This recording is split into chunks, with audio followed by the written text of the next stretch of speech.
Good morning, everyone. Thank you for being here for the third meeting of the Joint Committee on Cybersecurity, Information Technology, and Biotechnology. I am Senator Katie Hester, and I'm joined here by committee staff and presenters. And I also am joined by my wonderful co-chair, Delegate Pat Young. Would you like to introduce yourself? Sure, everybody. Delegate Pat Young, co-chair from the House side for the committee. Welcome to the House members, and also a special welcome to Delegate Ken Kerr, who is attending his first meeting. And we figured out all the kinks associated with your appointment to the committee. So welcome and glad you're here.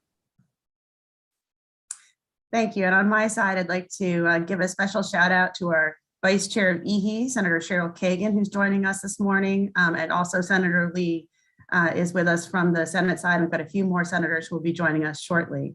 As I've mentioned in previous kind of opening statements, cybersecurity is a preeminent threat in both our public and private sectors. And I really appreciate my co-chair's framing comments at the end of our last hearing. The work of the committee is not an exercise in futility. We are past day zero. That was very well said, co-chair.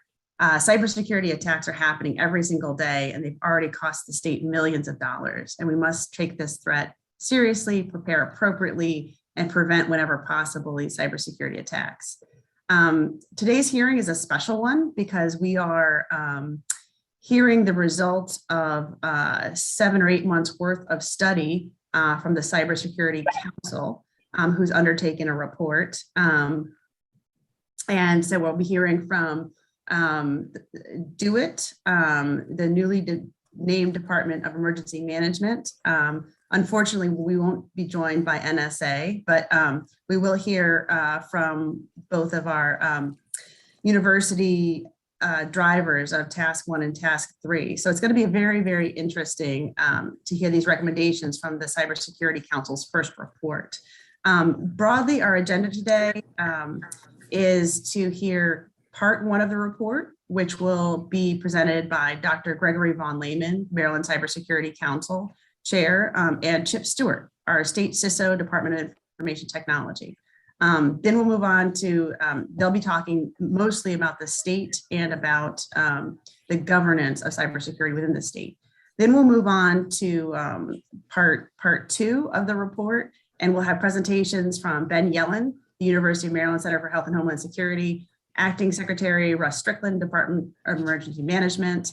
And finally, we'll talk a little bit about hazard planning and information sharing. So that's just a broad overview of what we'll be covering today. I'm really, really excited. So with that, let's tee up our first panel. As I mentioned, from the Maryland Cybersecurity Council, we have Dr. Gregory Von Lehman of the University of Maryland Global Campus, and who serves as a special assistant to the Cybersecurity Council. Second, we will have our State Chief Information Security Officer, Chip Stewart, who members will remember from earlier this year. He's responsible for ensuring the safety of our digital assets, and he'll present on the results of the survey of over 100 IT systems at the state level. So let's go into our first panel.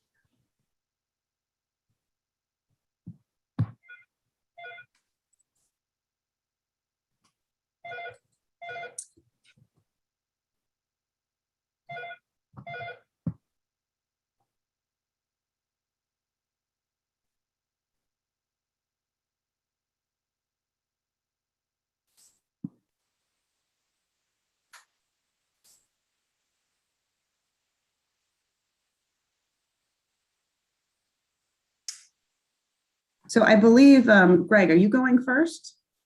Yeah, so why don't we skip down to slide 5 so we can commence with the Task 1 discussion, since Senator Hester's already done such a fine job of introducing the study. So thank you, Senator Hester. Good morning, members of the committee. Again, for the record, I'm Dr. Greg Von Lehman, University of Maryland Global Campus. And as Senator Hester mentioned, I serve as staff to the Maryland Cybersecurity Council. And of course, I'm speaking this morning in my role as council staff and a member of the study team and I'm not representing the views of the university. So next slide, please. So these are the governance questions that the Task 1 team was asked to address. As a general matter, cybersecurity governance consists of the processes by which decisions are made about cybersecurity risk and how that risk will be managed effectively. So governance, if it's done well, it asks and answers the fundamental organizing questions, such as what decisions need to be made about cybersecurity threats? What do we worry about? What don't we need to worry about? Who makes those decisions? How are those decisions made? How are those decisions informed? Who has responsibility for translating decisions made by cybersecurity governance into effective cybersecurity programs?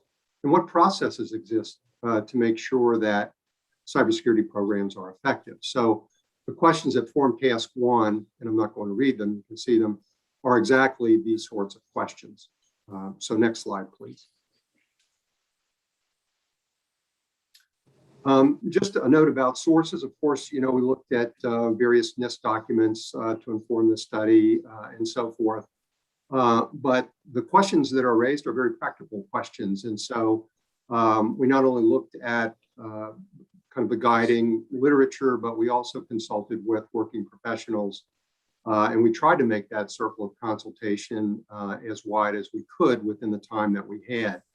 So these consultations fell into several groups. They included cybersecurity or IT professionals with management responsibilities in other states. We talked with staff at associations who are tracking relevant IT-related trends across the states.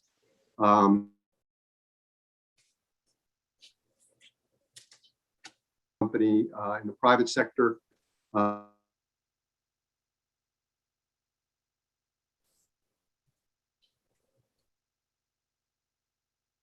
Preliminary recommendations that you'll see are those of the team.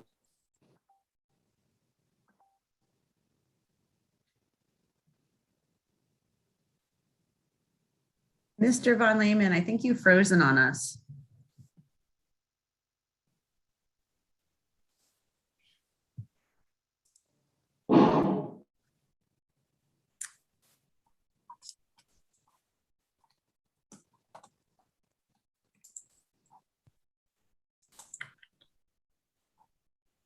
Let's give him just a second to see if we can reconnect.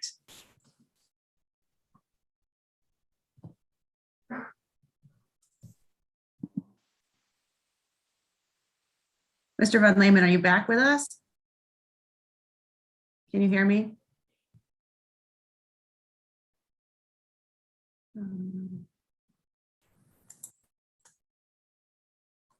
How about now? We can hear you. Why don't you try turning off your video and see if we can just do the audio? All righty. Okay, so can we move to the next slide? You're loud and clear. Okay, thank you, and apologies. So in the final report, you'll receive the findings and recommendations organized by question. And to make the presentation smoother here, I grouped the recommendations by theme. And in the interest of time, let me say I cover not all of the Task 1 recommendations. The idea is to get into the forest, but not necessarily to see every tree. So with that in mind, the preliminary recommendations highlighted here fall within the 6 major themes that you see: centralization, supplementing procurement rules, maturing the strategic risk management function of the MCCC, creating public accountability for cybersecurity spending, leveraging other resources, and enhancing strategic plans to provide more information. So those are the 5 themes. Next slide. So the first theme is centralization, and you can see 4 recommendations highlighted there. A better label for this slide probably would have been concentration, but in any case, the underlying premise here is that a federated model for cybersecurity, where you have centralized policymaking on the one hand and federated responsibility for execution on the other, creates certain challenges for the state executive branch in pursuing both efficient and secure IT. And some of these challenges have come out in testimony to the Joint Committee this summer. DoIT does not have complete visibility into the systems and applications run by agencies.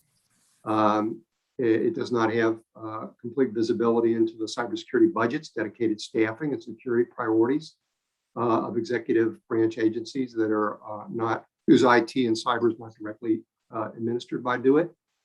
And similarly, for those agencies, DoIT has limited visibility into agency compliance with security policy.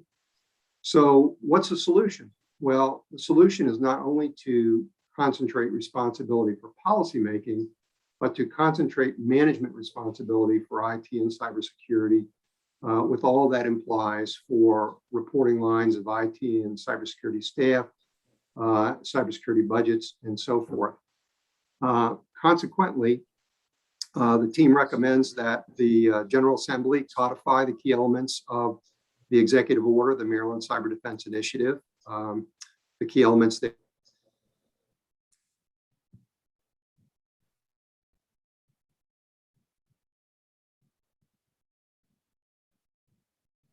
the executive branch be centralized into it and brought into the enterprise that is directly administered by DoIT, their IT. This would mean that all IT budgets would become part of DoIT's budget, and agency IT staff would report directly to the DoIT secretary. In the same way, the study team's preliminary recommendation is that cybersecurity functions of the executive branch agencies be centralized and made part of the enterprise. And this would mean that all agency cybersecurity budgets would become part of one cybersecurity budget, and agency cybersecurity staff would report to the state CISO. And finally, that the state CISO continue to be appointed by the governor, and that the governor consider whether DoIT is the appropriate place for the CISO to sit. So let's go to the next slide to sum up the advantages of the centralized policy and management model.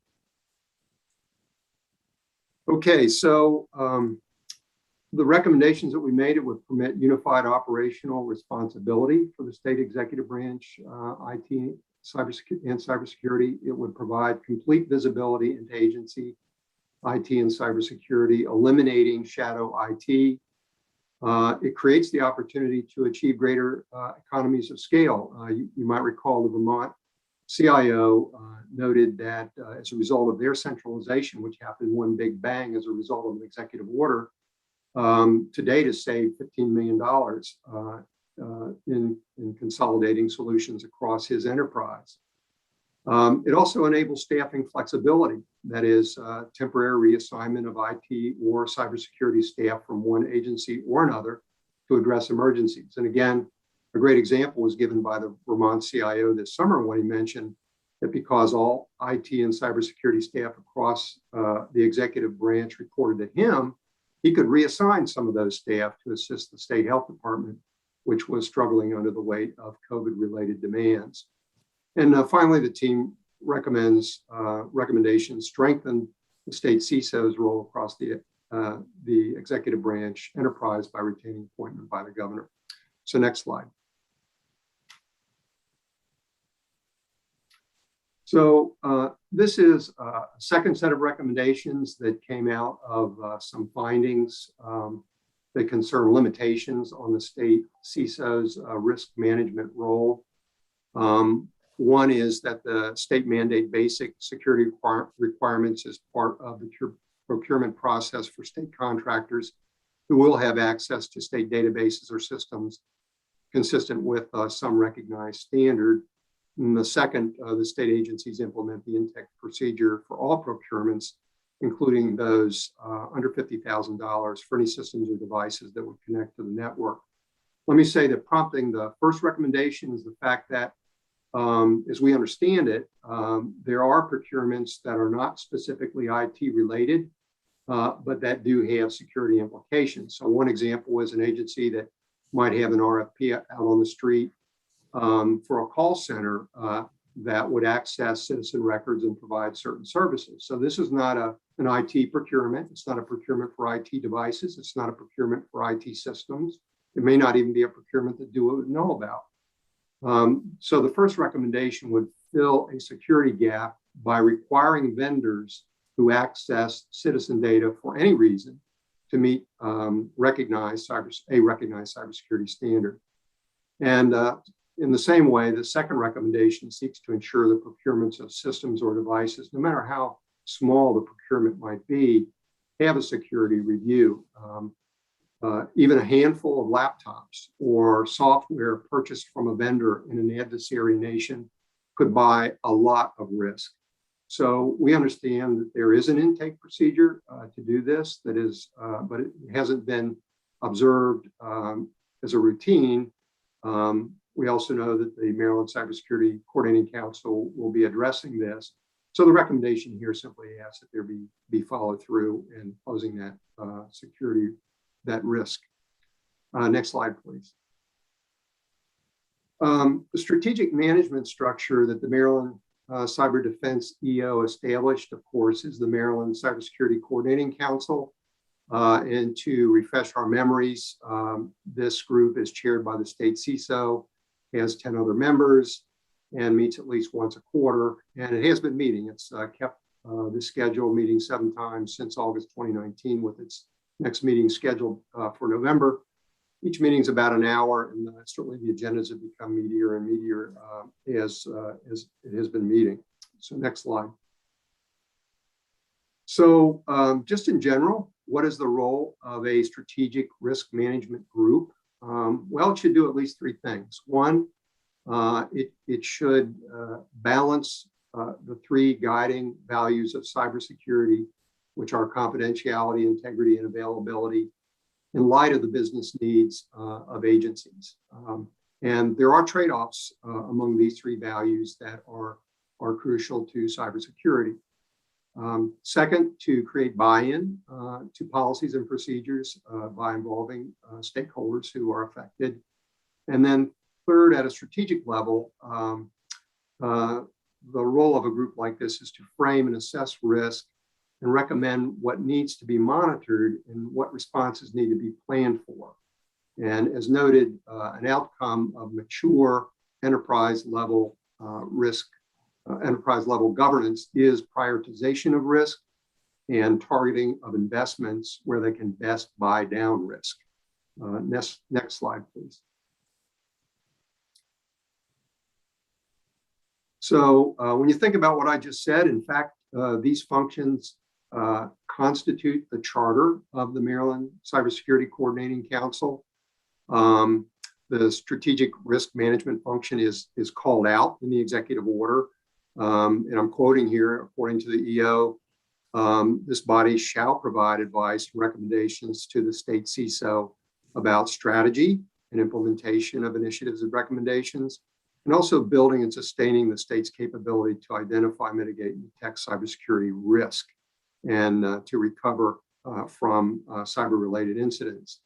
So the aim of the recommendation then is to grow into this remit. So the next slide, please.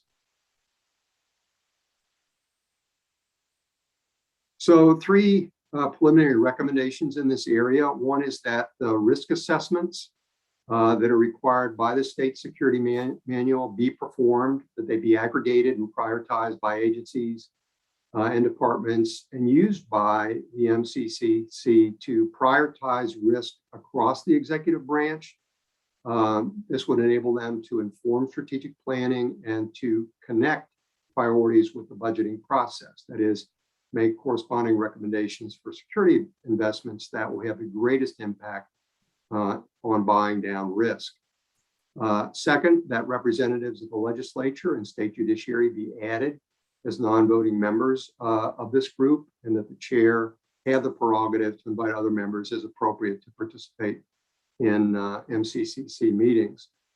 This recommendation, of course, takes into account Senate Bill 49 that requires DO-IT to advise and consult with the legislative and judicial branches about their cybersecurity strategy. And finally, that meetings of the MCC be exempt from the Open Meetings Act, so that it can be an ongoing, so that the meetings can be an ongoing forum for sensitive discussions of cybersecurity strengths and challenges, and for shaping recommendations to the state CISO. And the rationale is that to mature in its risk management role, the MCCC needs a corresponding safe environment where it can hold sensitive discussions. And as we know, the MCC is not a public policy making body, and there are ways, other ways, other than open meetings for ensuring accountability for the cybersecurity effort of the state, both as to process and outcomes, and a couple of these will be discussed below. So next slide. So a key task for the Task 1 team was to evaluate the chargeback model for cybersecurity and whether it is the best model for funding the management of cyber risk. And of course, the core recommendation there is that the cybersecurity budget for the state enterprise should be appropriated and not be reliant on the chargeback model. And so what's the rationale for that? Well, the perspective of several professionals that we interviewed is that the chargeback model results in underfunding for cybersecurity. And the idea here is that the model puts agencies in a bind between their own tight budgets and priorities on the one hand and cybersecurity on the other. And it causes them to do their own balancing and results in a reluctance to take on other costs. Cybersecurity is kind of a nice to have, not a must have. And so the result is headwinds to the implementation of more robust security. And this is what we heard from some of the professionals we interviewed in other states. And the perspective is supported by the National Association of State CIOs biennial surveys of state CIOs over more than a decade now. The NASCIO staff estimate that the large majority of states, 80% or so, do use the chargeback model for cybersecurity. But at the same time, since 2010, its biennial surveys have found that insufficient cybersecurity budget ranks as the top challenge of state CIOs. And in the 2020 survey, they found that the biennial survey found that a lack of dedicated cybersecurity budget ranked as the fourth major challenge. So as a comparison, let's see how this works at the federal level. So next slide, please. So what this chart does is two things. One, it enables an apples to apples comparison of spending on cybersecurity between the federal government and the states. And it does that by using a ratio, which is the percent of the ratio of cybersecurity spending to total IT spending as kind of a measure of effort. And by doing that, it also provides a kind of benchmark. So there are two things to observe here. One is at the federal level, cybersecurity budgets are appropriated. They do not use the chargeback model by and large for cybersecurity. They are appropriated. And two, you can see if you look at the line 5 there, as a measure of effort, federal civilian spending on cybersecurity as a percentage of total federal civilian IT spending has been inching upward towards 17%. So, so the question is, how does this compare with funding at the state level, which does not, where most states do not use appropriations, but use the chargeback model. So next slide, please.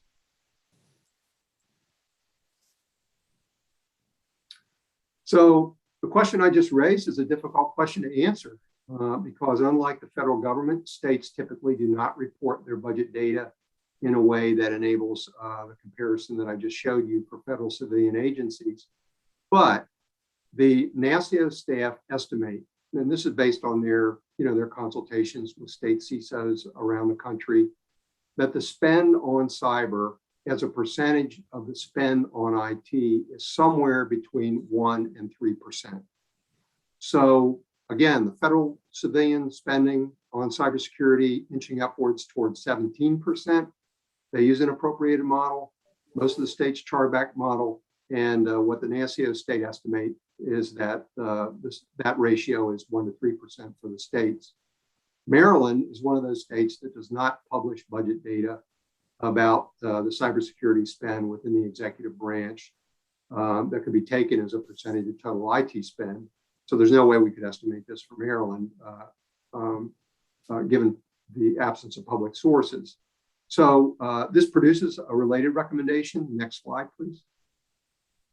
So the recommendation here is that the governor's annual budget overview should include statistics on the IT budget for the executive branch and the cybersecurity budget across the state enterprise.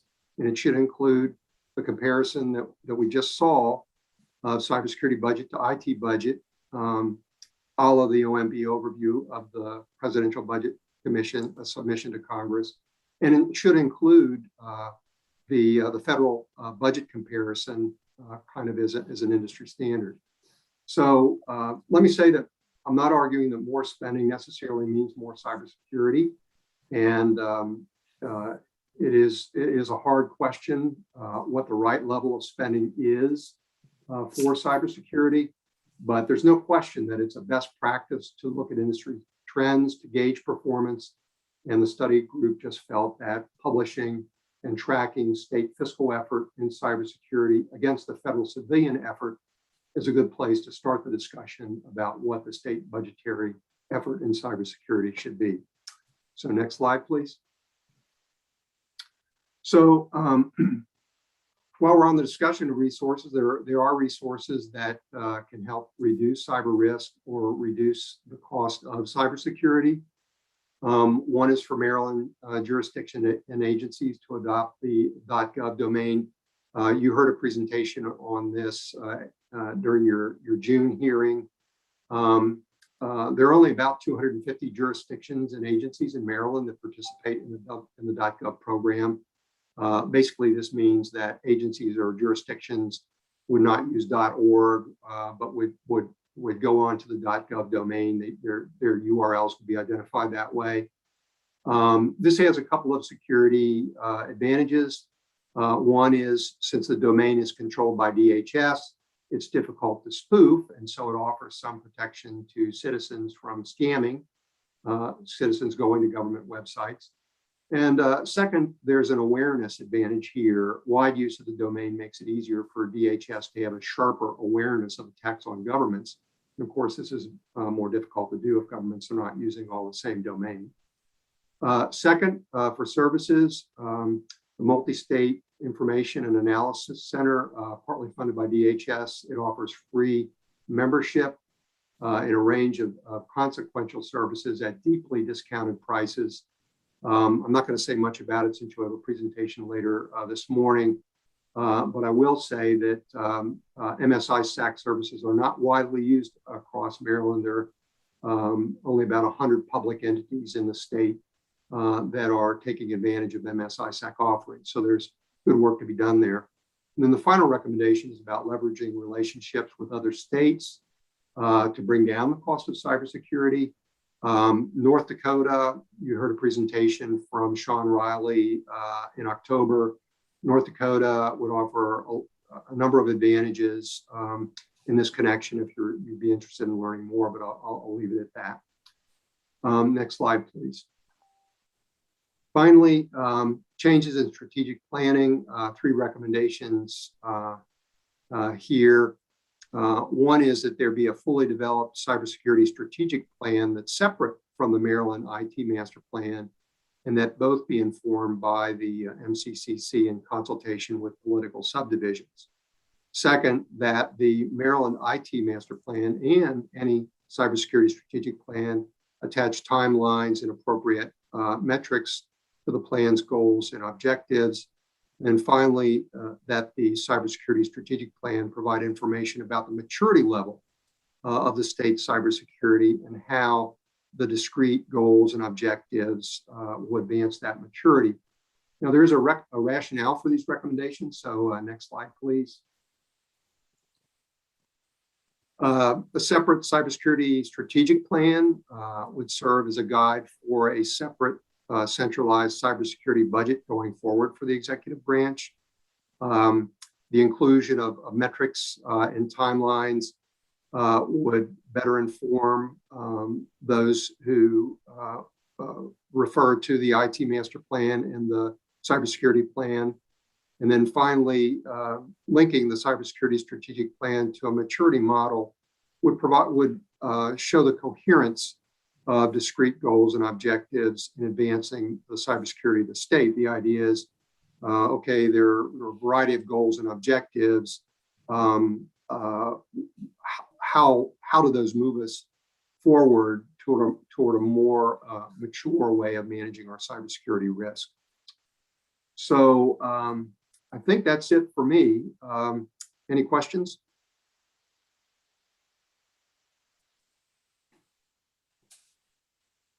Thank you very much, Mr. Von Lehman. I was just wondering if the staff could let me know, are we taking questions now or at the end of the panel? I do see a couple of hands up. We should probably wait till the end of, because Chip is going to discuss the same sort of issues. So after them, it might be better to do questions for both. Okay.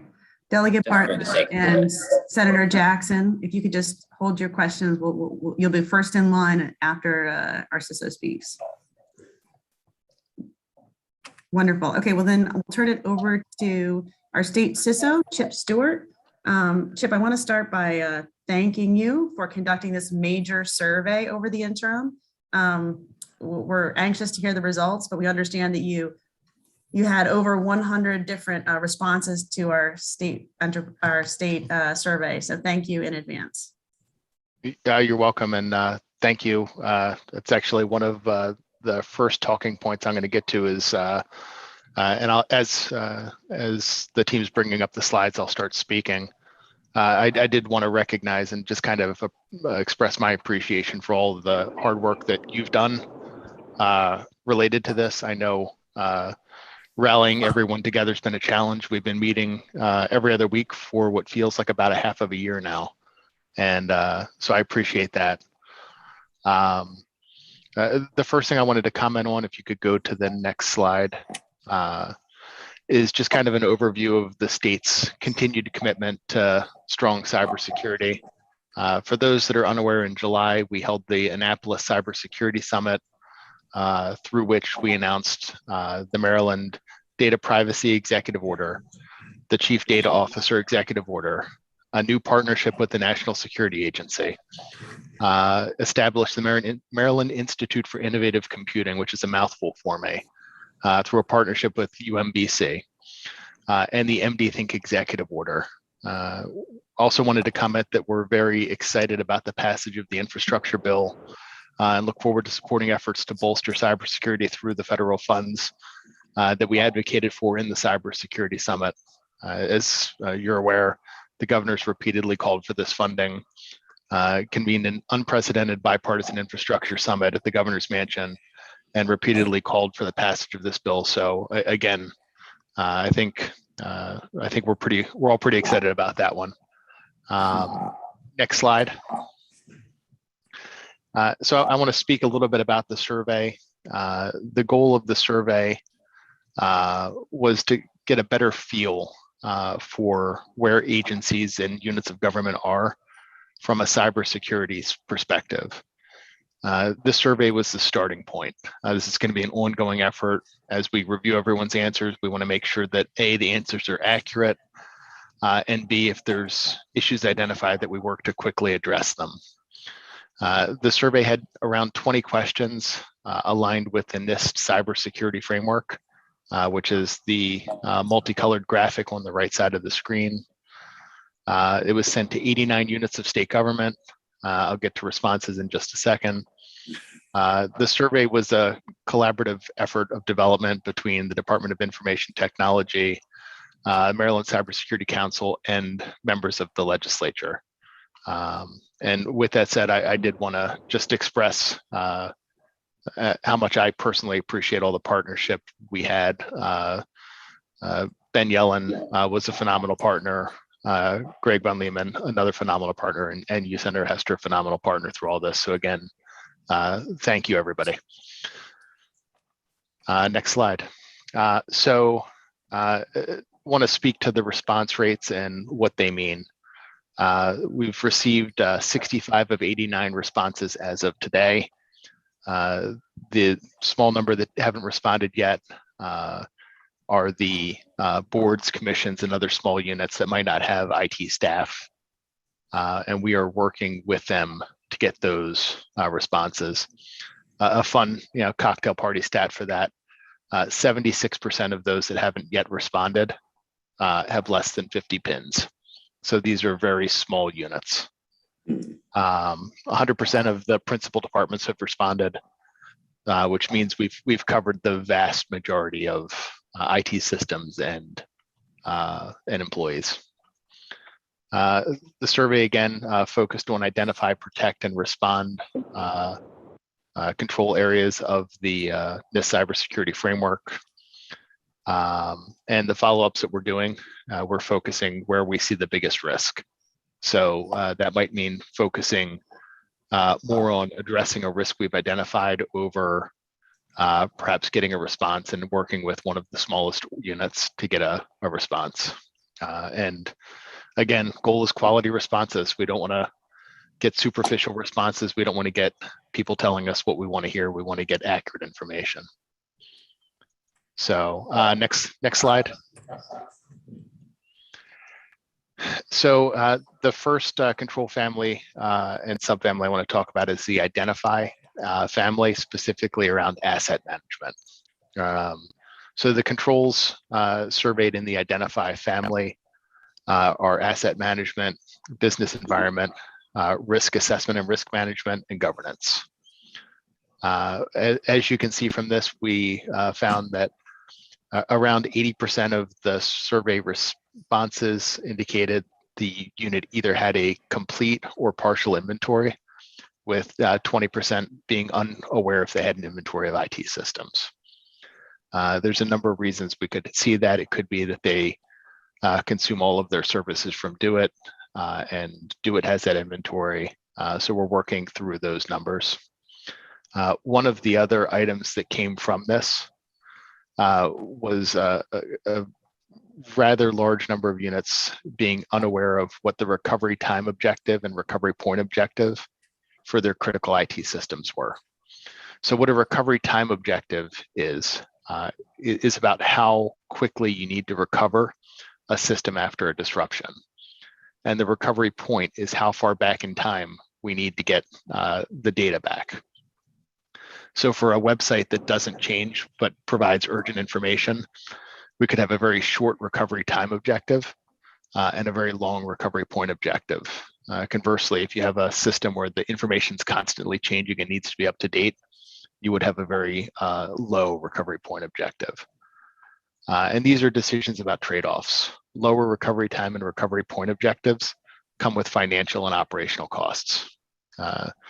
The centralized inventory will help with that, and I'll speak more to that more towards the end of the presentation. One more quick point on this slide. 46% of the respondents indicated that they have at least one legacy system. So right now we are working with those units to do some outreach, prioritizing them based on kind of the risk we perceive. Do we want to modernize, or do we want to upgrade the systems? Modernize meaning take the system and move it into a platform like One Stop or MD Think. Upgrade, just taking the system and getting it up to the current specs. Next slide. There we go. So security awareness and training. This is one that's pretty exciting to talk about. Maryland law mandates security training on an annual basis for any employee that handles sensitive data as part of their job duties. Of the respondents, 4%, that seems like a big percentage number, but it represents 0.3% of the total employees covered by all those units, and we are working to close that gap pretty aggressively. Next slide. So vulnerability scanning and vulnerability management. So this is a big part of risk management. And I'll speak to that more in just a second. Over half of the, I'm sorry, I'm getting a lot of background noise right now. As you can see from this, around 89%, I'm sorry, 71% of the respondents indicated that they have vulnerability scanning either weekly or monthly, which is to the standard of the state security manual. 4% indicated annually, and 25% were unaware or unsure if or how frequently they did vulnerability scanning. There's a small line, and it's difficult to see in the presentation. On the bottom right quadrant of the pie chart here, what you see is that 25% of the organizations just said, hey, DoIT takes care of that for us. I don't know any of the details. I tried to, I was playing around with the colors. So I'm sorry if that's difficult to kind of differentiate here. And then, from a response perspective, we have an opportunity to kind of more evangelize the great work that DoIT is doing with regard to vulnerability management. Next slide, please. So one of the questions was a question around risk management and risk assessment. And this was an interesting one. The responses were interesting to me. So when we talk about risk, we talk about that being at the intersection of vulnerabilities and threats. 60% of the units reported that no risk assessment had been completed in the previous year. But it actually turns out that all of them receive risk assessments through DoIT that many of them were unaware of. So DoIT engages in three kind of high-level activities to help manage risk. One is external vulnerability assessments of organizations. So taking a lot of energy to ensure that any external vulnerabilities are identified and remediated in a timely manner. Threat intelligence management. So through the Office of Security Management Security Operations Center, we have a few individuals dedicated to threat intelligence, which includes things like compromised passwords and other threats to the state.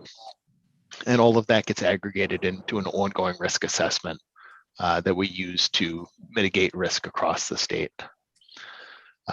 Again, and we've seen the benefits of that over the past year. But again, I think this is an opportunity for us to do more outreach and evangelism around what's happening behind the scenes that maybe agencies and other units just aren't aware of.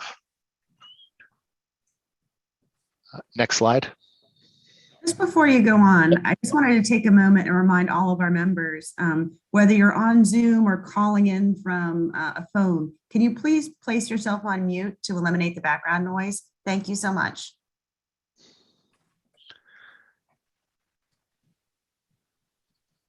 Thank you, Senator. A couple of ongoing initiatives I think are kind of tied to all of the information in the report. I'm trying not to read slides, so I'll just kind of cover these briefly. We have the State Chief Privacy Officer, who will be focused on ensuring that our privacy practices help protect personal information. The State Chief Data Officer, who will be helping ensure that our practices align on data lifecycle management.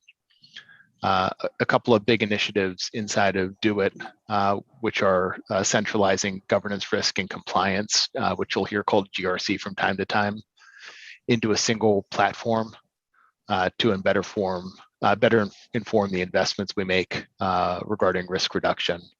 And I think that ties very strongly to some of Greg Von Lehman's recommendations. Consolidating IT asset management, which is all of the systems, so that we have a single source of truth for what systems are out there, whether or not there's risk associated with them that we can't address. And then lastly, just kind of minimizing human factors as it relates to technology by improving our cybersecurity awareness and training program, which is already covering, I believe, right around 60,000 employees and contractual employees. So we're doing a lot of that, and I think we have an opportunity to continue to grow and bolster that program. Next slide. And I'm sorry, I got jumped ahead there. A couple of other, one more slide, I'm sorry. There's a couple of other things that I think we found from the surveys that we were surprised by. So we wanted to make sure that we're using our internal tools to help bolster the responses. So using the Do It Portfolio Office, the Do It Portfolio Office is the business relationship management arm for units that don't have great plans for backups, have implemented things without multi-factor authentication, and that aren't doing vulnerability management, to ensure that we are just getting as far in front of that as possible. Again, with the goal being to really minimize and reduce risk. Next slide. That's it. So with that said, I just wanted to mention that the recommendations that follow this are from the council and not of Do It, the administration, or from May. And we'll follow back with questions at the very end, I guess. Thank you, Mr. Stewart. So was there another team member who is going to present the recommendations from task 2? I'm happy to do that, Senator Hester. Thank you so much, Ms. Yellen. Thank you, Senator Hester and Delegate Young. I'll be briefly going over the task 2 recommendations now, and I'll be coming back during our next panel session to talk about task 3, which was about local units of government. The team got together on task 2 to take the valuable information that Chip Stewart obtained through his survey and to turn those into concrete recommendations. As Mr. Stewart said, these recommendations do not come from Do It or the state government. These recommendations come from the research team that we assembled as part of this ad hoc subcommittee to study the cybersecurity posture of state agencies. If you could go to the next slide. So I'm not going to read all of these. I'm going to highlight a few that I think are important. The first one, conducting a biannual cybersecurity of all state agencies every other year. We got such valuable information from this survey. The posture of these agencies is going to change. There are going to be systems that are not now legacy systems, but that will turn into legacy systems, creating new vulnerabilities. And it's important that we evaluate that information as regularly as possible. And this is the realistic time frame that the committee determined would be valuable. We recommend that each state unit complete an inventory of their IT system by the end of each year in order to successfully manage risk. Mr. Stewart talked about recovery time objective and recovery point objective to ensure the continuity of key systems in the event of a cybersecurity incident or attack. We recommend that each unit of state government, when identifying those vital systems that must come back online in order to fulfill that agency's essential functions, determine how far back the data has to go, lest the agency suffer some type of reputational harm, financial harm, or harm to the health and safety of the citizens of Maryland, and a recovery time objective. How quickly does the system need to come back online in the event of an outage? Next slide, please. Oh, back one. Thank you. The Office of Security Management should ensure that there's an external vulnerability and risk assessment for each unit of state government at least every other year. Both the Chief Data Privacy Officer or the Chief Data Officer and the Chief Privacy Officer should work with these state units of government to develop standards to describe sensitive information and to establish information sharing and data use agreements. We encourage regular backup operations, more frequent restoration settings in order to minimize risk. Obviously, in the realm of minimizing risk, nothing is more important than multi-factor authentication, particularly in this time of remote work. So our recommendation is that all state agencies should operate with multi-factor authentication practices for remote access to systems and remote access to emails. We recommend that all units of state government conduct regular cybersecurity training that represents current best practices. Again, those can become outdated if these trainings are not conducted regularly. So we encourage those trainings to be done frequently. Next slide, please. Along the same lines, regular vulnerability scans to evaluate risk of each unit of local government and to make sure that information is consistent in terms of recognizing each unit's vulnerabilities. And then prioritization for funding. So one thing we heard both in our survey of state units of government and, as I'll talk about a little later, from local units, is that the state is overburdened by legacy systems. So one of the priorities for the state is it looks to see where to use either federal dollars that come in as a result of the new infrastructure bill, or for that matter, any state dollars, is prioritizing funding for upgrades and modernization. We looked at a couple of different models for doing that. One that's done in the state of Massachusetts is done through a bonding initiative. And then another idea we had is convening a new oversight board similar to the Board of Public Works, but specifically for IT, that would provide oversight for whatever form this new investment took in upgrading and modernizing our state systems. Next slide, please. And with that, I will hand it back to the chair, Senator Hester, and I understand we have some questions for our committee members, from our committee members. Thank you very much, Mr. Yellen. And we were going to introduce you formally at the next panel, but I just want to give a special shout out to Ben Yellen from the Center for Health and Homeland Security. He's been working on this study pro bono for the past 6 or 7 months with his team of excellent externs. We had 3 over the summer and 3 this fall. And honestly, the data that you all are seeing right now would not have been possible without him and his team. So thank you so much. So now we will take questions for both our first panelist on the governance topic and our second, the state agencies.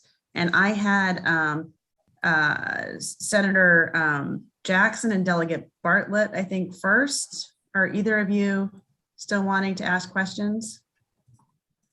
Yes, Senator, thank you very much. This is for our first presenter. And again, thanks for continuing the great work that, Yep. Can you hear me? Just a reminder to other members, please mute yourselves. Thanks. And look, I just wanted to congratulate the team that has stuck with us since the inception of JCCIB. I enjoyed the opportunity to co-chair with you in the recent past, and now I'm on the side with you and on the Senate side. So, look, we get the argument about on the merits of the centralization and consolidation of IT and cybersecurity functions within the executive branch. Vermont and North Dakota are 2 standouts in this connection. But as a trend, how many other states are moving toward greater centralization and consolidation? That's one, and I guess I can rest on that, or I can do the other 2 components if you like. So, well, thanks for the question. It's a great question. The answer is, in addition to those 2 states, which you're quite correct, are standouts. There are other states, Michigan, Minnesota, Oklahoma come to mind, but in general, 30 states are moving in this direction. So a majority of states across the union are moving toward consolidation and centralization because of the advantages that have been pointed out in the presentation. So. Thank you. Secondly, if I might, Madam Chair, curious to know about the government's publication, federal government's publication of its cybersecurity spend. Most people think that gives away too much information to hackers. Is there a response to that concern? I think we've been tussling with this for a couple of years now. So. That's a very good question, and it's a natural question. And after I make my comments, I'd be happy for Chip as the CISO, the state CISO, to chime in if he wishes. But I would argue that there's very little danger in publishing budget numbers about cybersecurity spend. And in fact, I'll point out, not only does the federal OMB analysis capture the overall spend for cybersecurity and IT, but for the cybersecurity spend, it actually breaks it down by the cybersecurity categories of identify, protect, detect, defend, and recover.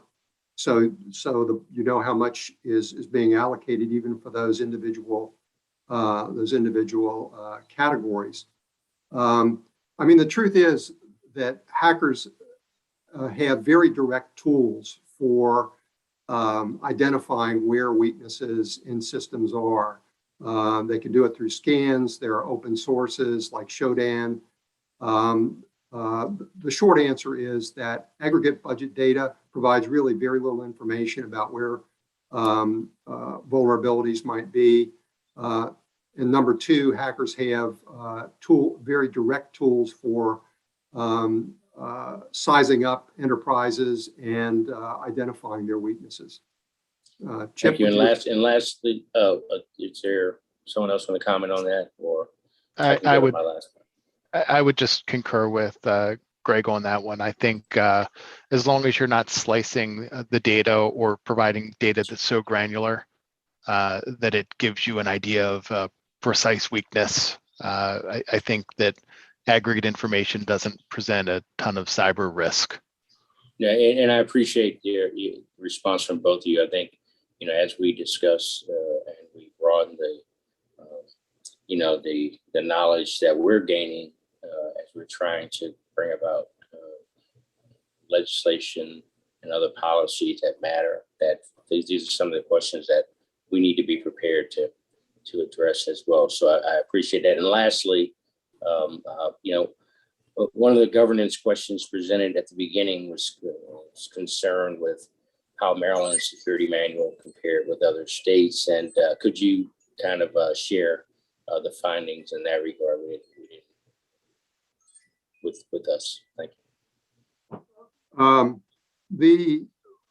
You're very observant to notice that I didn't cover that in the presentation. So yes, the good news here is that we evaluated as many state security manuals as we could identify, and that was 40 plus across the states. And the methodology was to take a NIST document, it's a special publication 853, I think it's the fifth revision, which identifies 20 families of cybersecurity controls. And we use that as kind of the baseline against which to evaluate all of the state security manuals. And these security controls range from, kind of the soft side of cybersecurity, like awareness training, to very technical elements of cybersecurity. And so what we found is that Maryland had a near perfect score. The only shortcoming was lack of coverage in the supply chain area. But let me note that in the revision of the security manual that's already underway, we've been informed that that particular area will be addressed. So the good news is it's a very good security manual. In fact, across the states, it ranked as I say, a near perfect score, 19 out of 20.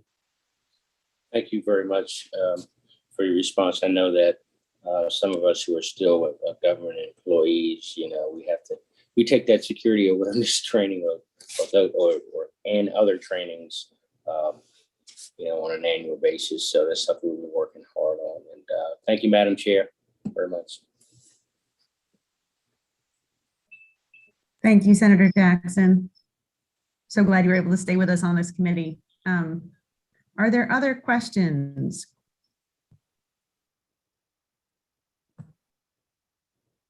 Does my co-chair have any questions?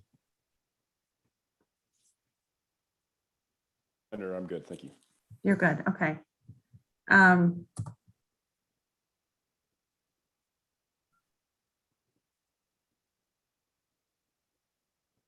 was just curious, Mr. Stewart, I liked your phrase, single source of truth for IT management. And I was just curious, you know, if we're moving towards that single source of truth and will that be easier in a, you know, an enterprise or a centralized system than the current federated system? I think that it can be. But this is, again, the state government is a massive organization. So I don't think that these are conflicting activities. I think you can focus on getting that asset inventory together before you focus on consolidating IT. Great. Okay. Right. Do any other members have questions? And I just want to shout out, and we've had Delegate Carol Krim join us from the Joint Audit Committee. Welcome, Delegate Krim.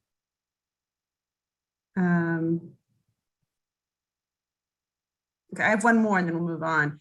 I was just thank you, Madam Chair. I'm sorry I'm late. I had another appointment this morning, but I'm glad to be here.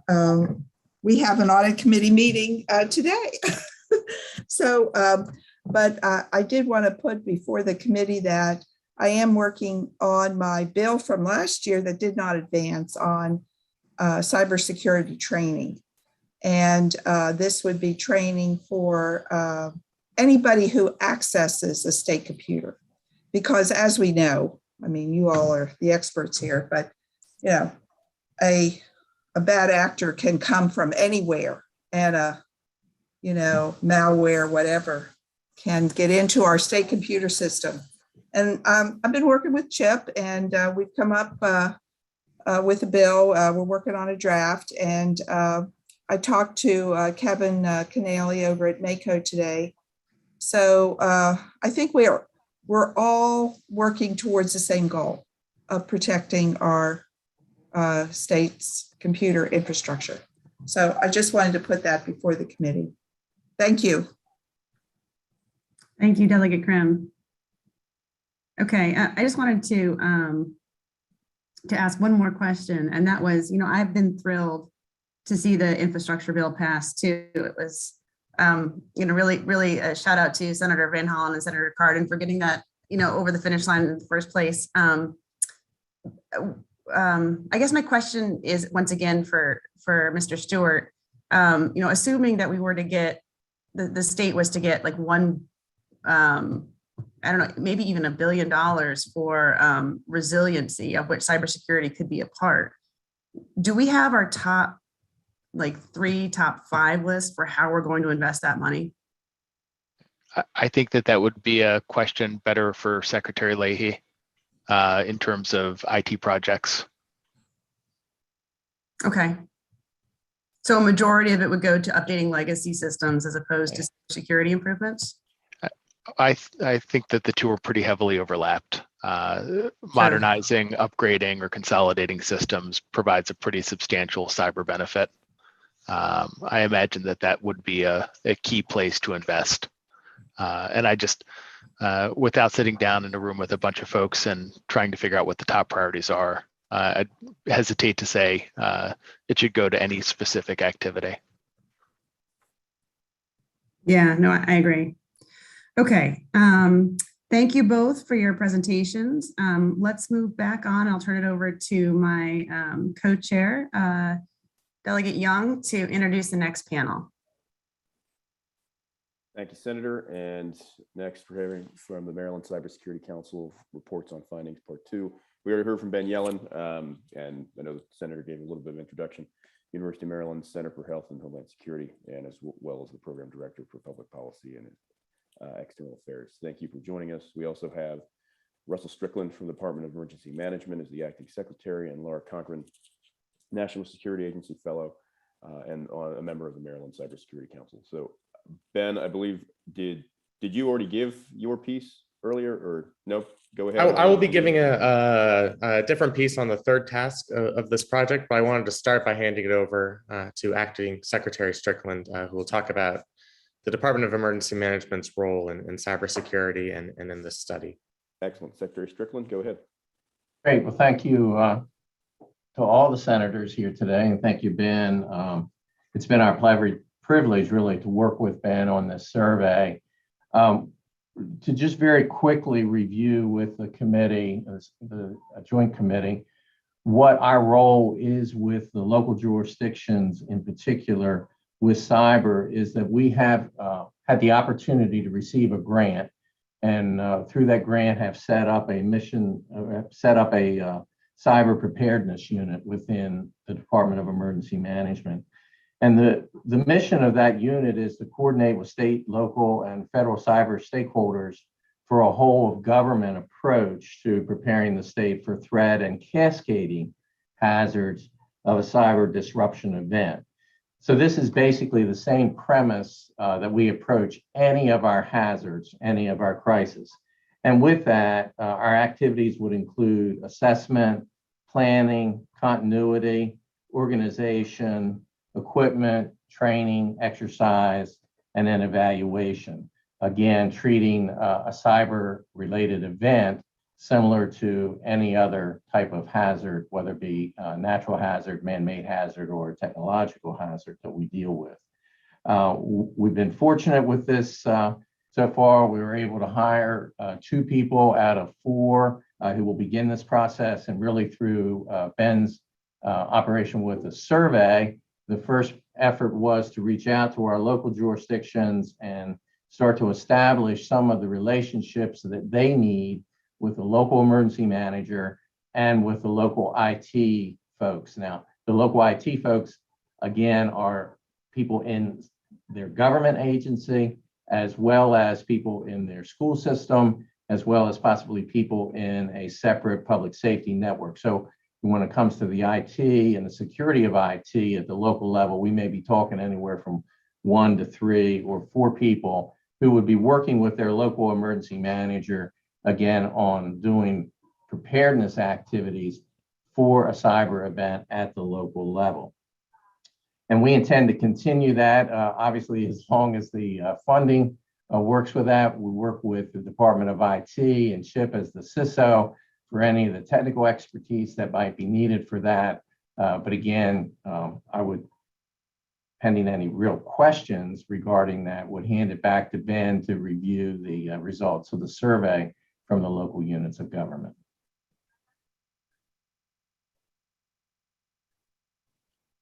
Thank you, Acting Director Strickland. And I will talk about the third task. I'll start with some introductory remarks on how we conducted the survey, what information we were looking to find. I'll get into a little bit of what we found through the survey results, and I'll finish with our preliminary list of recommendations. So if you go to the next slide, please.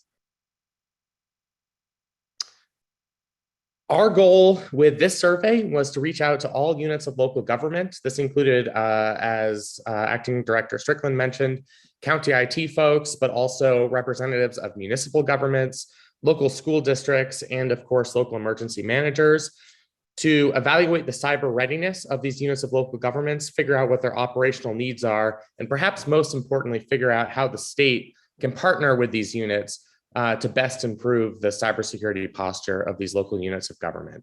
The surveys we sent to each of these institutions varied slightly. We emphasized some questions versus others, depending on the party receiving the survey.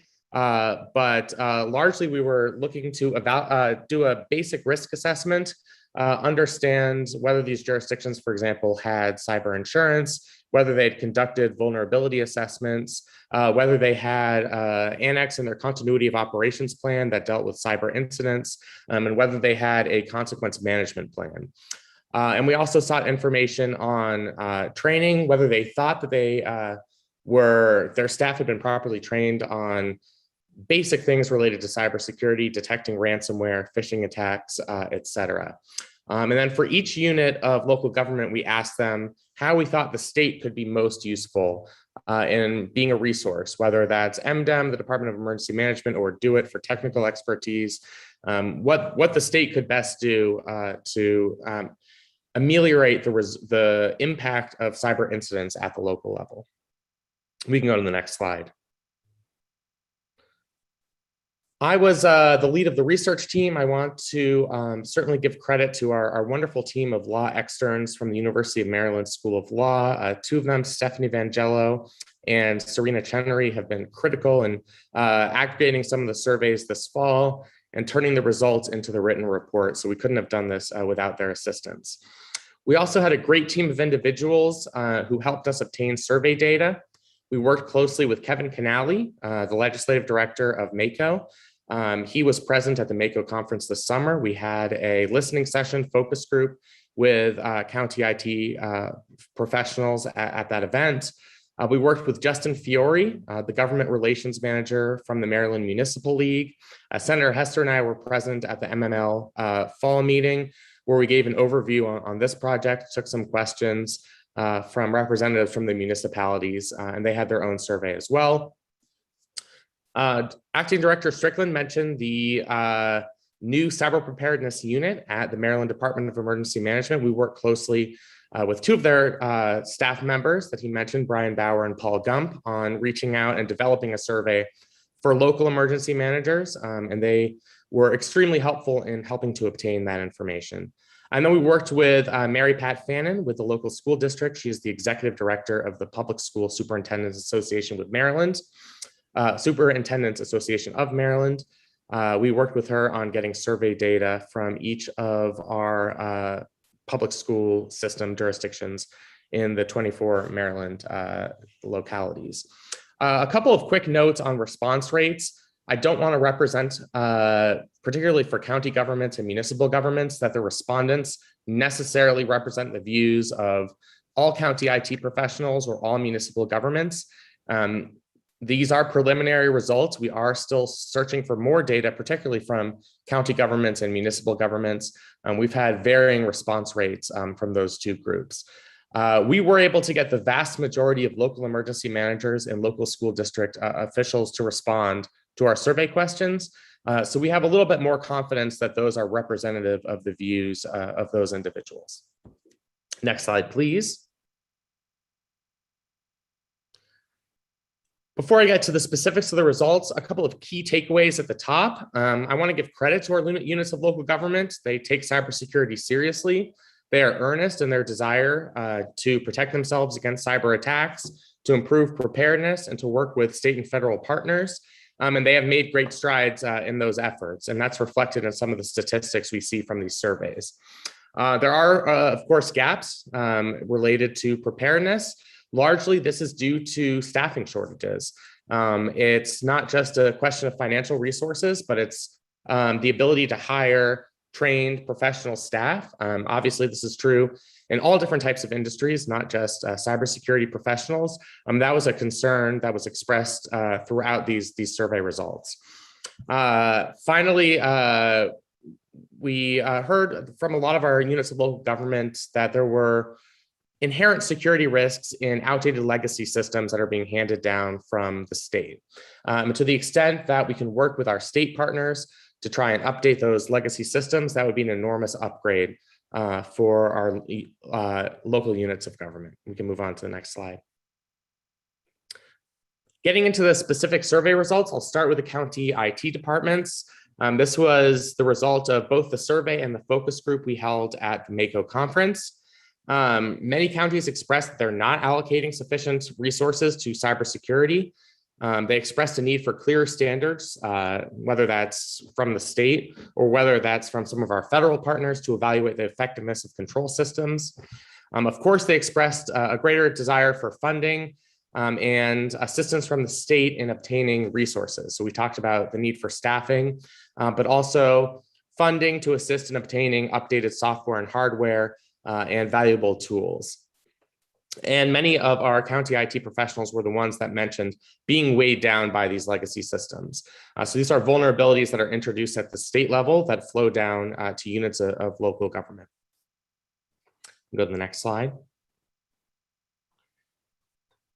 We had a very high response rate from our appointed local emergency managers. A bunch of common themes we heard in terms of being able to close identified gaps, mitigating known vulnerabilities, and reducing cybersecurity risk were staffing. This has come up over and over again. Additional resources from the state, particularly the state having some sort of repository for best practices or cybersecurity trainings for staff, and also the effect of these outdated legacy systems. We were encouraged to see that the vast majority of surveyed jurisdictions did not only obtain cyber insurance, which is of course a best practice these days, but more than 90% of these jurisdictions have conducted technical cybersecurity awareness training for the protection and mitigation of IT systems, networks, and resources. And so we've come a long way in that regard over the past several years. We were concerned to see that more than half of the respondents didn't have a consequence management plan in the event of a cybersecurity attack, nor was there a continuity of operations annex specifically dedicated to cybersecurity. So that's something that we're hoping to see those numbers improve going forward, particularly as the state, through the Department of Emergency Management and its role as providing resources and coordination, can help improve the posture of our local units of government. Next slide, please. Our school system survey revealed some really interesting information. Only 31% of respondents to that survey indicated that their organization, their school system, allocates sufficient resources to cybersecurity. One common thing we heard, and this was both in the survey responses, and we had a roundtable discussion with representatives from school districts across the state from all jurisdictions, is that the IT staff has been devoted for the past 18 months to virtual learning, and there's been less of a focus on cybersecurity. And this has introduced new vulnerabilities, especially as schools, particularly rural schools, we found have had a really difficult job finding staff, finding IT professionals. And the ones that are hired have been needed to make sure that virtual learning has been up and running. Only 21% of our respondents from school systems reported that they have a disaster recovery plan and incident response plan that have been tested within the past 12 months. And I also noted that disparity between more urban and more rural communities. I think some of our rural school districts don't have the financial resources or just simply don't have the personnel necessary to protect their systems and protect their networks. This has become a major issue in terms of staffing. And so that's something where the state can play a role in providing assistance. If we can go on to the next slide, please. Finally, our survey from our municipalities. We were encouraged to see that 55% of our respondents maintained cyber insurance. We noted that 90% of the respondents reported that their government had not conducted a vulnerability assessment of their jurisdiction's IT infrastructure and network. Generally, that might be because that's something they were expecting from either the county IT folks or the local emergency management departments, but that was a really interesting statistic that stood out to us. And none of the respondents to the survey, and again, we have limited data from the municipalities just because of the response rate, but none of them reported that their jurisdictions conduct regular technical cybersecurity awareness training to protect their systems and networks. So that's certainly a vulnerability we saw at the municipalities level. Next slide, please. So that leads us to our four main recommendations. Again, this is representative of our study team convened by the Cybersecurity Council and not by any particular agency or the state government itself. The Maryland Department of Emergency Management and DO-IT worked closely over this past spring during the consideration of SB 69 to really delineate the duties between DO-IT and the Department of Emergency Management as it relates to assisting local units of government in cybersecurity preparedness and response. And our recommendation would be for that matrix to be followed. In general, DO-IT is responsible for technical support, technical evaluation prevention plans, and mitigation. Whereas, as Acting Director Strickland mentioned, the Department of Emergency Management has primary responsibility for communications, coordination, and resource allocation. With that in mind, we are very pleased to see the creation of the Cybersecurity Preparedness Unit. We enjoyed working with them and hearing about the work that they've already done.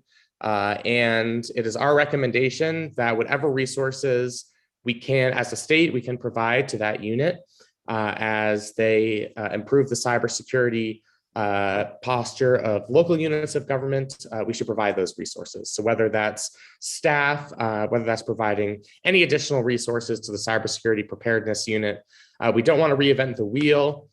This is a unit that now exists within the revised structure of the Department of Emergency Management, and they are well equipped to take on the delineated role that the Department of Emergency Management has vis-a-vis units of local governments. And we have two recommendations related to funding. The first is to review for efficiency and effectiveness the available disaster relief funds for cyber incidents. We've had cyber incidents in our largest jurisdictions. The city of Baltimore suffered $18 million in lost revenue as a result of the 2019 ransomware attack in the city. This has happened to smaller jurisdictions as well. A contractor working with a couple of our local jurisdictions, including Leonardtown and Southern Maryland, suffered a breach, and that certainly had kinetic effects in that municipality. So we want to have legislators review or the relevant state agencies review for efficiency and effectiveness the disaster relief funds and making sure that the state is well equipped to respond to a cyber attack, whether that's through the rainy day fund or through the creation of some other funding mechanism. We also encourage the state to support some type of local cybersecurity support fund. We are rather agnostic on the form that this fund takes, whether it's a revolving loan fund, similar to the resilience fund created during this past session, or if it's grant funded. We're more interested in what this money could possibly be used for, particularly as it relates to some of the gaps, the vulnerability gaps identified in these surveys. So the fund would be available to help our localities harden current devices and networks, purchase new devices when necessary, and modernize hardware and software. To the extent possible, this fund would assist units of local government in hiring additional cybersecurity staff, as IT departments have been particularly burdened during these last 18 months of the COVID-19 pandemic, remote work and remote learning, and could assist with things like paying outside vendors for standard cybersecurity training. Some of these outside vendors are currently used by units of local government. They've been extremely helpful in identifying vulnerabilities, sending out test phishing emails, figuring out what percentage of staff are responding to those emails.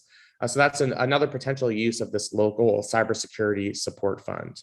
And more generally, through the work of the Cybersecurity Preparedness Unit, and possibly through the use of some of these funds, we would really like the Maryland Department of Emergency Management to be a resource, to have a one-stop shop for training documents, best practices, whether it's from our federal partners at CISA or from state agencies, just so that there's one cohesive office and individual partners at that agency that can be available if units of local government want to engage in some type of training, but just simply don't have the particulars as to what that would be. So that was the tenet of our recommendations. There are 4 key recommendations that we're going to include in task 3 of our study. As I mentioned, we are still accepting survey data, particularly from municipalities and from our county IT individuals. And so it's possible that some of these numbers and the results will change. But I think the picture we've gotten from these surveys and from our focus groups has become clear over time, and I think we're relatively well settled on the direction of our recommendations. And with that, I will hand it back to Senator Hester. Thank you very much, Mr. Yellen. And I see that Acting Secretary Strickland, you have your hand up. Just for the record, Senator and Delegate, Department of Emergency Management does not take a position on the recommendations related to staffing or funding for cybersecurity. So, that's a policy decision that we'll remain silent on.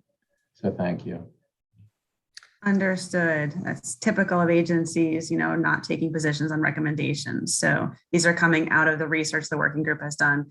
I think I saw Senator Susan Lee's hand followed by Delegate Carol Krim's hand. Go ahead, Senator Lee. I believe you're on mute. Maybe on mute.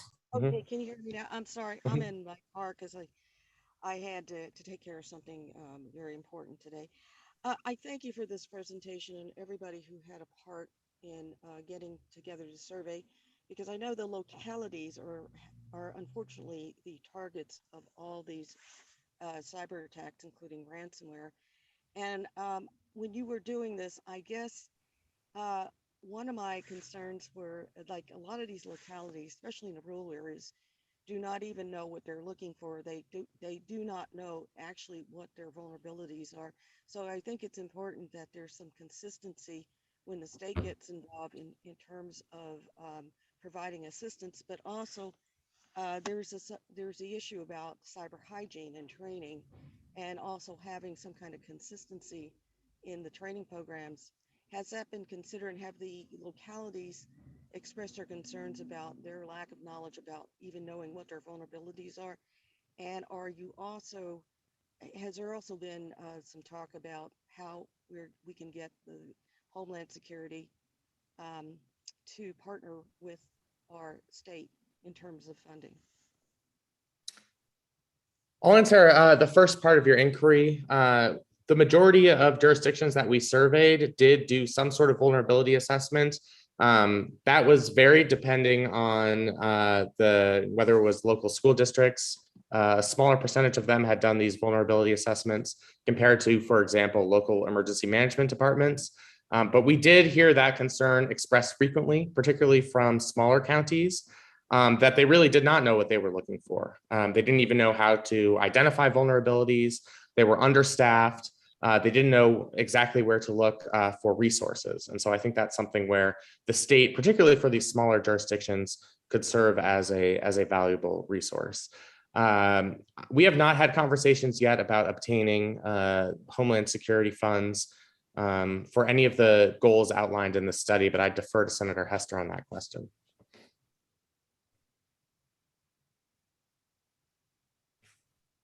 With respect to training, was addressing the issue of the critical thing. A lot of the hacks have been through probably breaches caused by, just not practicing proper cyber hygiene. Has that been an issue in terms of addressing that with getting training on that and making that a higher priority? Because that's how a lot of the ransomware attacks, because there is a like crack in the armor.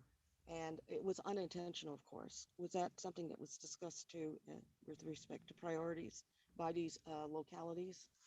Absolutely. That was something we heard repeatedly. Many agencies have undergone these trainings. Some of them have hired third parties to instigate these trainings.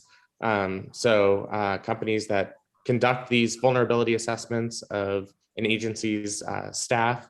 But we had several agencies at in all facets of units of local government express that same concern, that not only were there the lack of funds to conduct these trainings, but also lack of other relevant resources, both not knowing where to find relevant trainings and also just not having the staff or the manpower to conduct these trainings.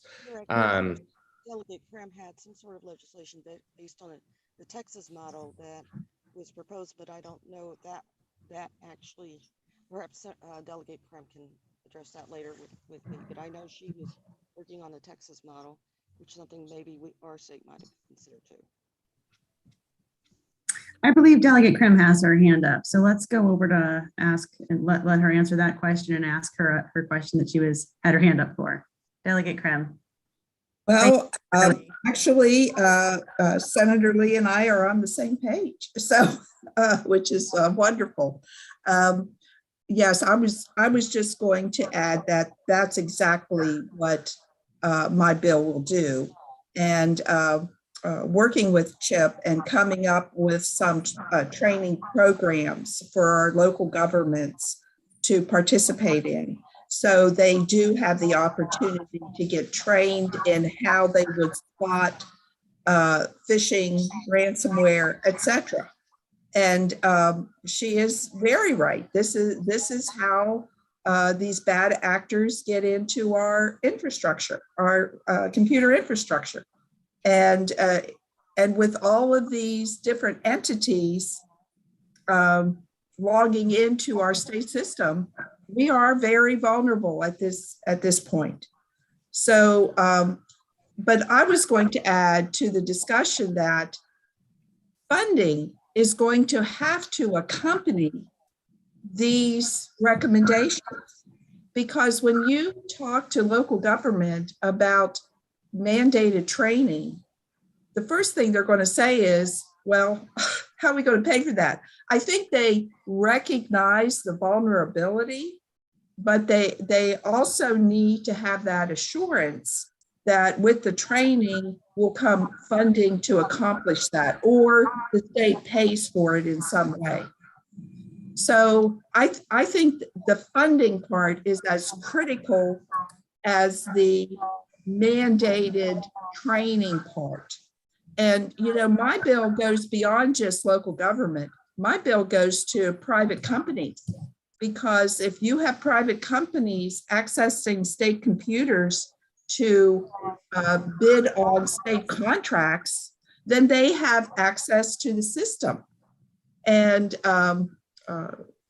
ransomware, et cetera, can come in through those areas also. So I think we have to be comprehensive. It's not only state employees, it's not only local government employees, it's anybody who accesses the state system needs to have training on how to recognize vulnerabilities, as the senator was talking about. So, so Senator Hester, I would suggest that the funding part, and Acting Director Strickland, the funding part here is just as important as the policy part. You can't separate them. Thank you. Thank you, Senator. Thank you, Delegate Krim. Duly noted. And there was funding that was in the previous bills that I've introduced. But I think this year, given the infrastructure money that is coming down and the resilience money that is there, this is the time to invest in our state and local cybersecurity preparedness. We need people, boots on the ground, who are able to support these local institutions, and then they need money and state technical assistance in order to know which training to find. So thank you so much to both you and Susan Lee for your efforts in this area. I've already put this on the radar of key colleagues, and I know that Senate and House leadership are actively interested in pursuing something in this area. So duly noted. We do have one more panel, but let me just check and see if we have any other questions at this point. Okay, let us move on to our third panel of the day. Hold on. I know this is a lot, everybody, and we really wanted to get it on your radar early. The excellent study that is where this information is coming from, that is due to the General Assembly. I think, what is it, December 9th, Ben? Yeah, I see heads nodding. So this is like a taster of what is to come. And thank you for your attention today, everybody. Okay.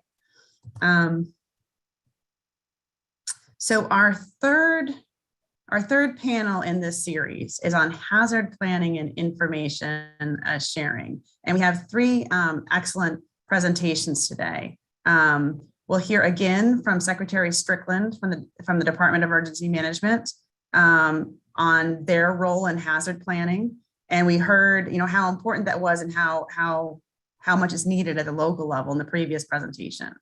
We also have a Jay Kane, the director of Motorola's Cyber Threat Fusion Center, who's going to give us a private sector perspective on threat planning.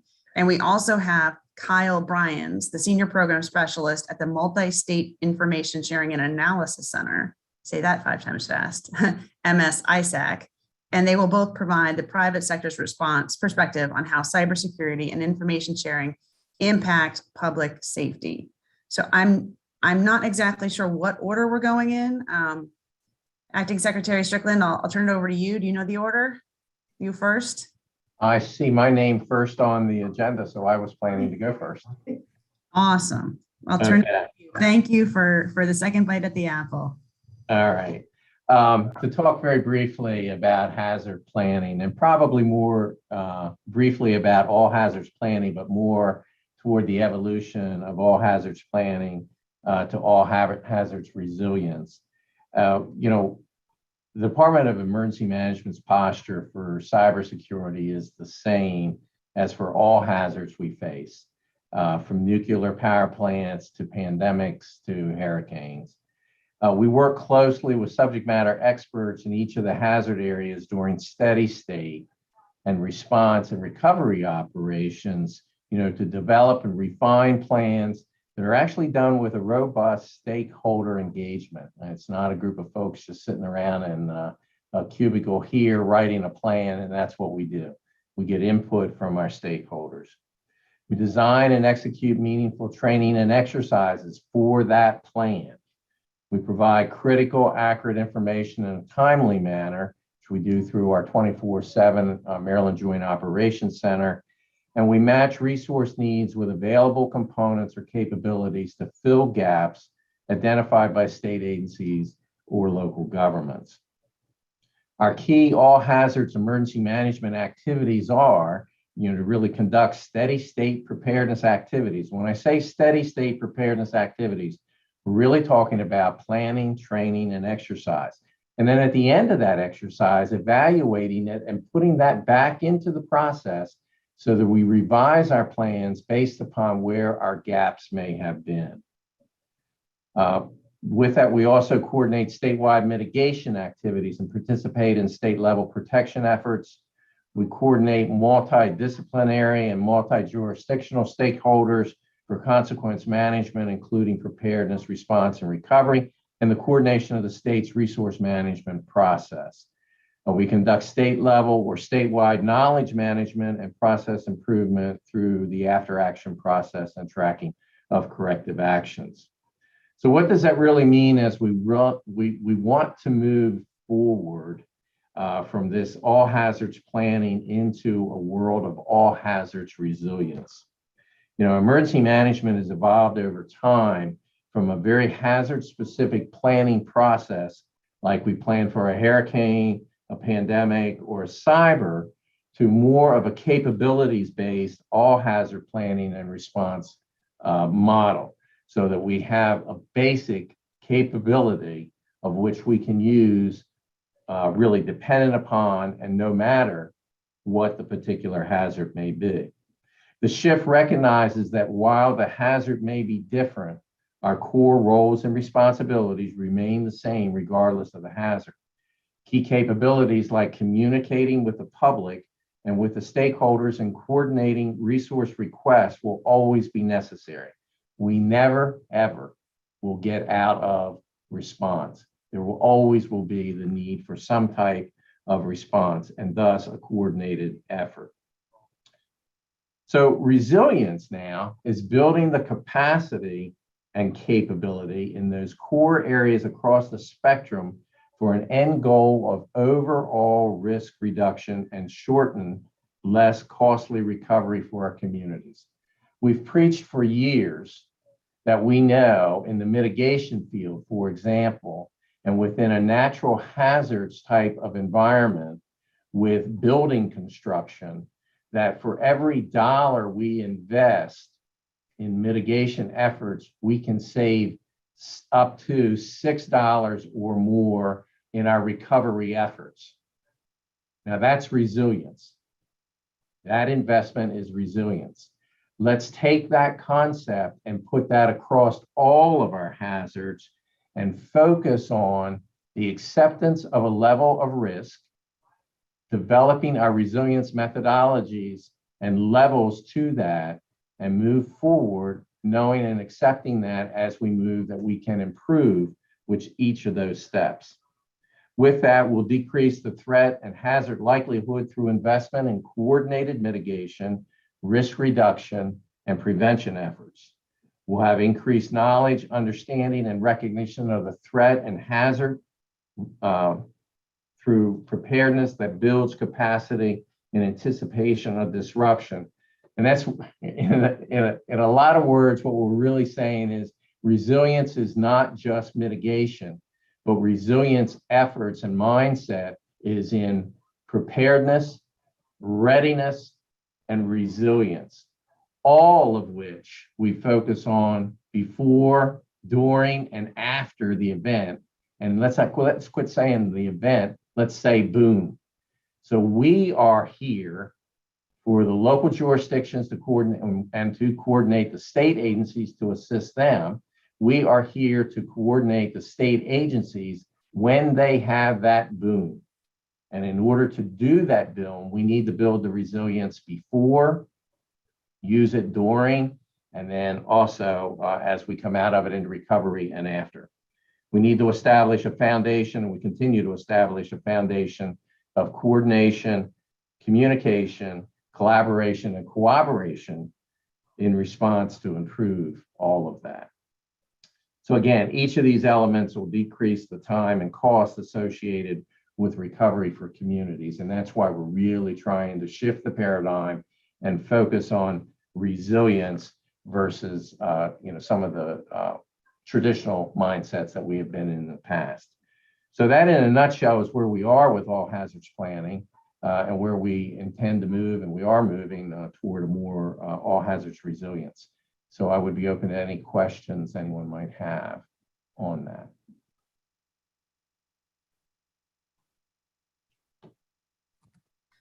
Yeah, let's do the same thing that we did and take all questions at the end of this panel. We've got a hard stop at 12:30. So if anybody has questions for Acting Secretary Strickland, just make sure you make a note of them and we'll circle back to you.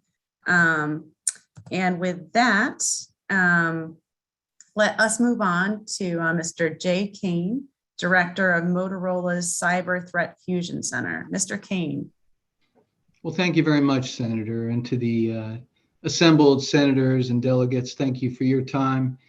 I'm Jay Kane. I am the Motorola Solutions Director, Cyber Threat Fusion Center, and I'll be giving a private sector perspective today. Also provide some insights into our global cybersecurity enterprise, and certainly on the Cyber Threat Fusion Center as we continue our outstanding partnership with you and with the state of Maryland. First things, just a quick overview of my background. I served in the U.S. Army for 25 years, retiring back in 2018 as an Army cyber officer, with my last assignment actually in Maryland at Fort Meade, running for Army Cyber Command, its element that engaged directly with the National Security Agency as well as U.S. Cyber Command on all things full spectrum cyberspace operations. Most recently, before I came to Motorola, I ran a program supporting the Principal Cyber Advisor to the Secretary of Defense in the Pentagon, focused on implementation of the Department of Defense cyber strategy, and that included the protection of critical infrastructure, including the defense industrial base. And some of the things that I've heard this morning from the outstanding recommendations and analysis from the committee ring true as we looked at shortfalls, particularly small and mid-sized companies within the defense industrial base, and similar prescriptions moving forward as well. I'm a recent addition to the Motorola team, and I've taken this job with the sole focus of standing up and running the Cyber Threat Fusion Center. And I'm very proud to undertake this role because I view cybersecurity as national, state, and local security, and look forward to supporting public safety professionals in Maryland and other organizations around the globe moving forward. If I can move to the next slide, please.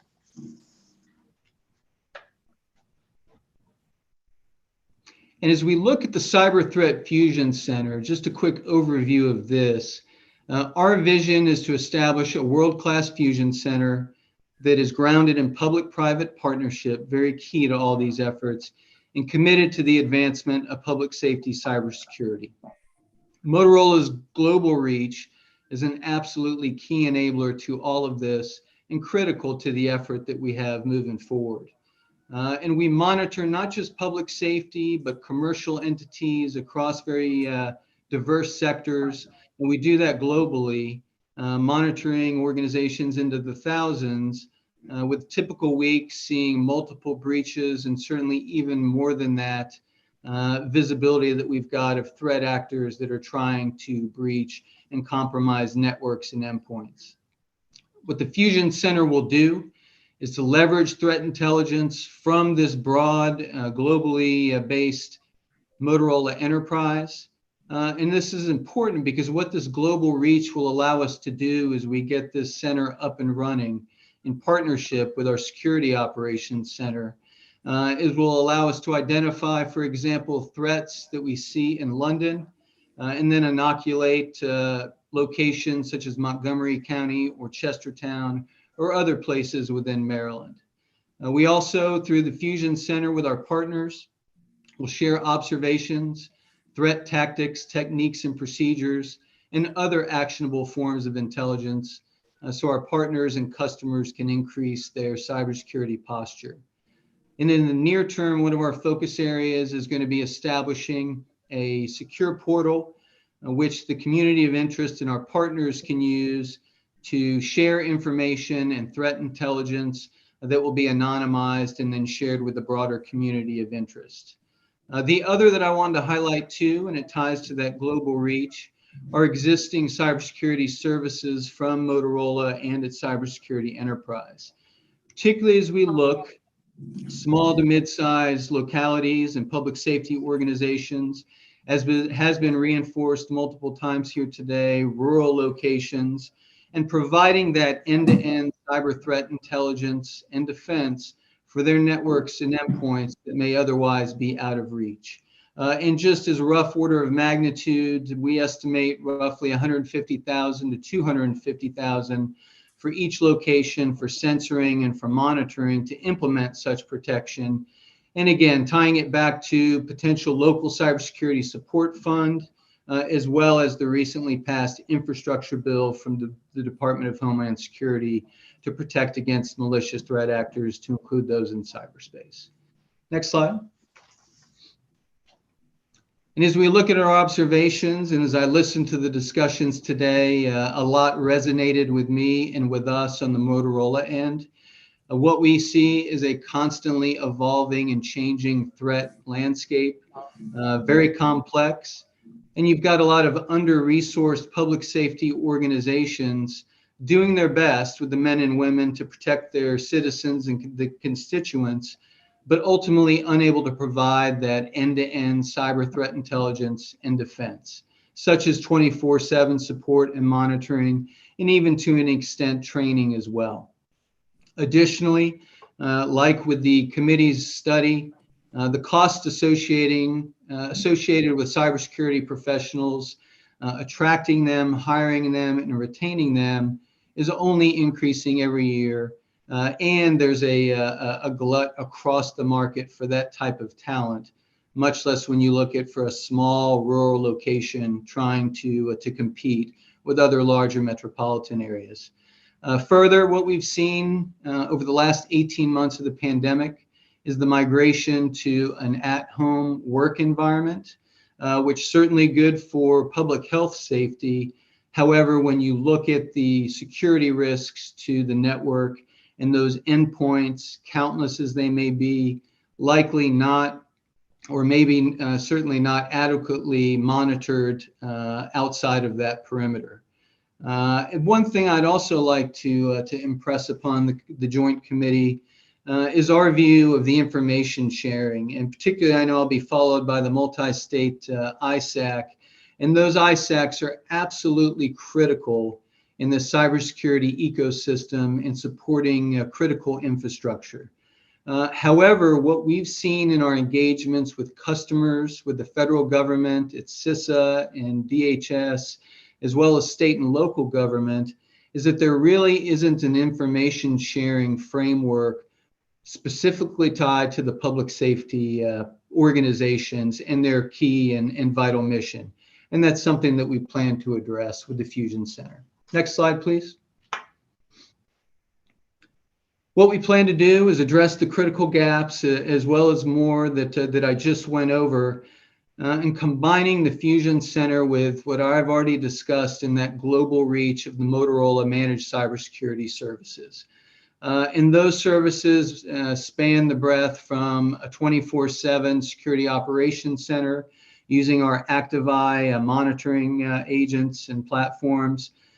It's also proactive threat hunting, penetration testing, risk assessments, and then the vulnerability scans that have been mentioned many times today. And this is just part of the broader ecosystem of the services from Motorola. And one of the things we will look at with the Fusion Center is to harness through analysis and the threat and information and intelligence and provide our partners with bulletins, updates, and again, really that information sharing environment. With my military background, I view cybersecurity as a part of operations. And really, whether it's the land, sea, or air, or cyberspace, you've got countless threats that are maneuvering against our defenders and our defenders trying to counter them. And we look at it, and I look at it through the paradigm of find, fix, and finish. With find being part of the collaboration as we share signatures and share what we're seeing on the different networks as well as our partner networks. But that's only part of the equation. The other thing that we will bring to the fight through our managed services is the fix, which is isolating on a network, and in our case, on global networks that we support. And then finish, which is the removal of, say, malware or a threat actor.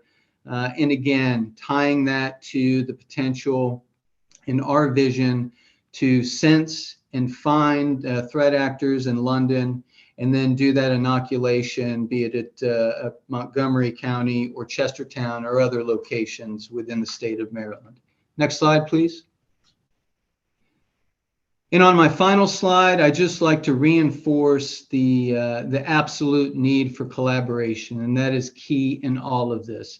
Ultimately, cybersecurity is a team sport. And the Fusion Center is an acknowledgement that cybersecurity is this team effort and will require steady, detailed public-private collaboration in order to mitigate the risk to the public safety community of interest. Working with our partners with the Fusion Center, and you see there, be it from, say, Motorola Land Mobile Radio, 911 networks, also the federal government with DHS, ISARM, and CISA, state public safety, alerts, bulletins, and then again, just reinforcing the importance of those ISACs as well, and our global partner reporting through our secure portal, we'll be able to do that, inform and remediate as well as we move forward. Now, in terms of the status of the Fusion Center, it is absolutely underway in formation, and me being here today is testament to that. Strategy development is ongoing, and Motorola is already committing significant resources to this critical effort. I've got my marching orders from Motorola, and they are to quickly establish this capability, an initial operating capability that's going to be focused on that threat sharing.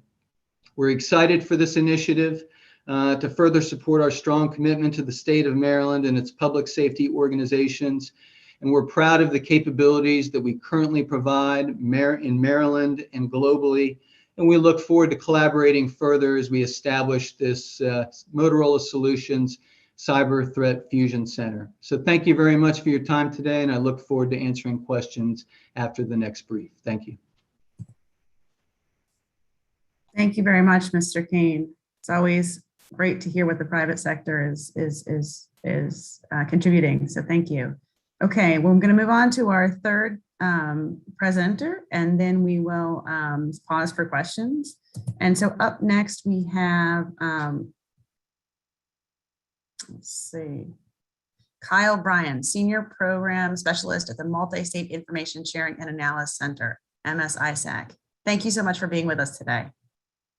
Thank you, Senator. I appreciate you and the committee for allowing us to join you today. I'm going to talk a little bit about some of the resources that are available through the Multi-State Information Sharing and Analysis Center, or MSISAC, if we want to be a little bit more kind to ourselves with some more acronyms, about what's available not only to the state of Maryland, who we have a great partnership with, but to other local governments at no cost. Next slide, please. A little bit of history, just in case anyone is not familiar with the ISAC. We started back in 2004 as a division of the state of New York. That is where we're based out of. We are just across the river from the state capital of Albany. We started with a handful of states in the Northeast, as well as Florida and Texas, to be able to start sharing cyber threat information, as we are an Information Sharing and Analysis Center. 2010, we partnered with the Center for Internet Security as we were looking to expand our reach nationwide. And that's where we got that key designation as a resource for cyber threat protection, prevention, response, and recovery.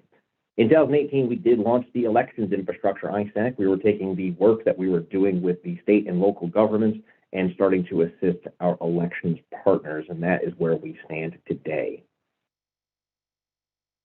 On the next slide, I'm going to have a very brief overview of where we currently stand. Currently, we have partners with all 50 state governments, all territories, and over 12,000 local government entities across the nation.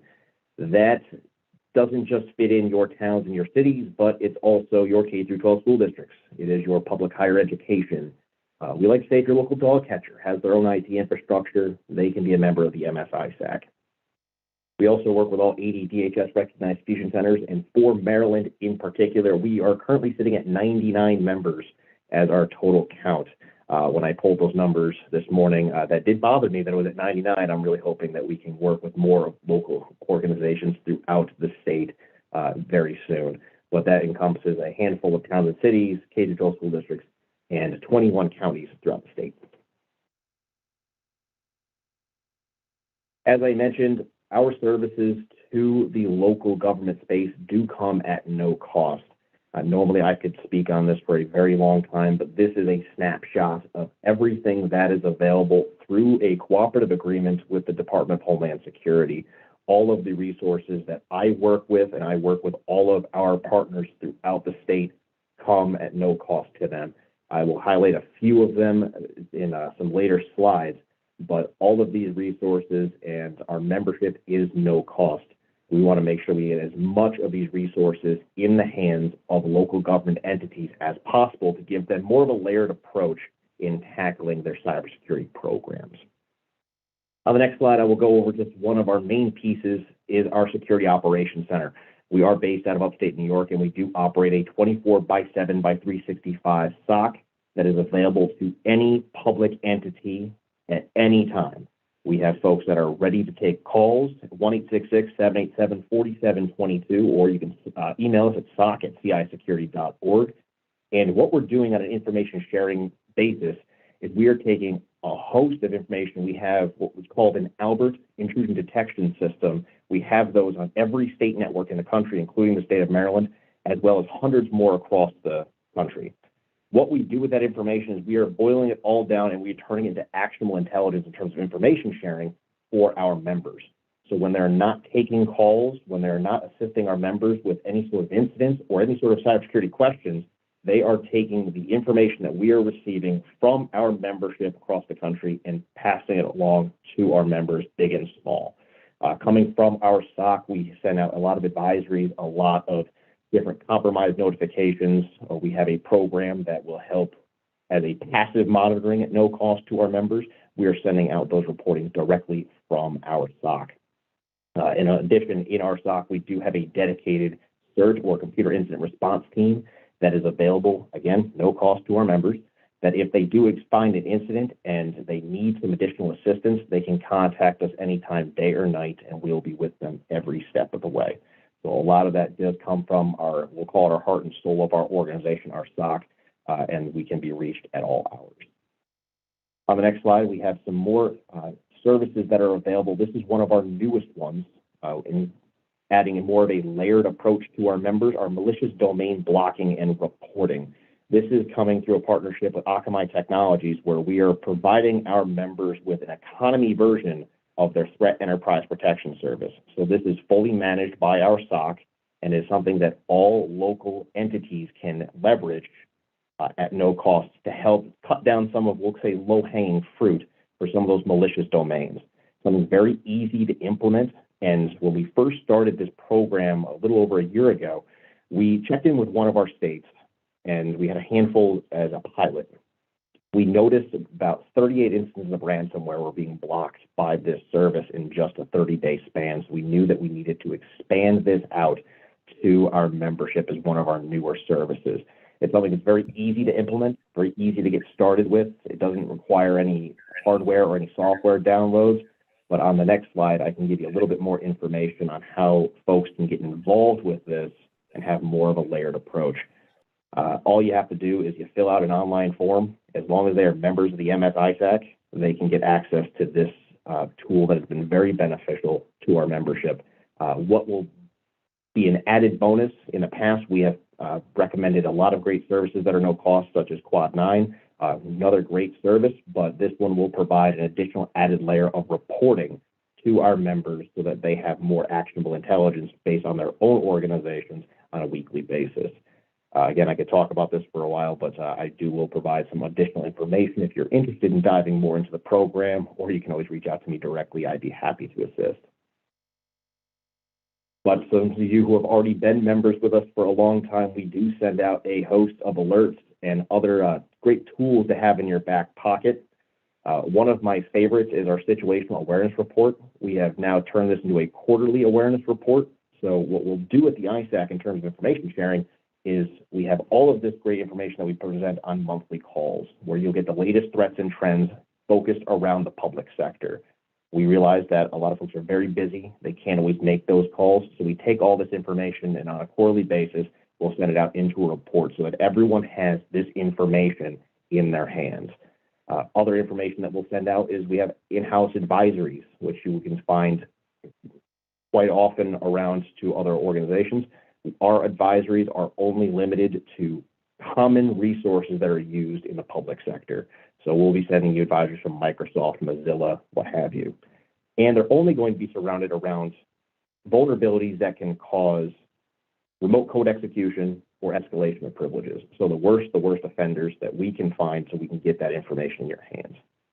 And we also try to provide more situational awareness tools like our newsletters. We want to make sure that your end users are keeping cybersecurity front of mind. Here's an example of one that we released back last July, and we keep it very topical, where it was commonly elderly scams. We want our members to take these, and it'll say from the desk of Michael Alperti, Chair of the MS-ISAC, we want you to take them, we want you to rip them off. We want you to take them and use them as your own so that your end users can have just a little bit more information at your fingertips. And one of the last services I will talk about is on the CIS Secure Suite side. This is something that we do provide to the private sector at a cost recovery basis, but on the MS-ISAC, it is no cost to our members. This is where we have our CIS controls and our CIS benchmarks that are available to anyone all around the world. The controls are now, we are at 18 with our newest version of the controls, are things you can do on a policy level to improve your cybersecurity posture, and our benchmarks are created by a great team of volunteers that create a consensus-based security configurations for your systems. We do know that a lot of local municipalities, a lot of governments don't have the time, don't have the staffing to be able to implement these into their organizations.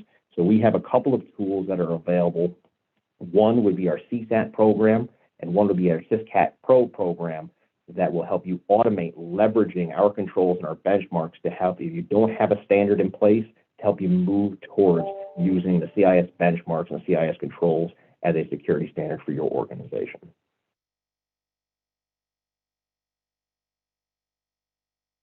I think we might be a couple of slides behind. I apologize.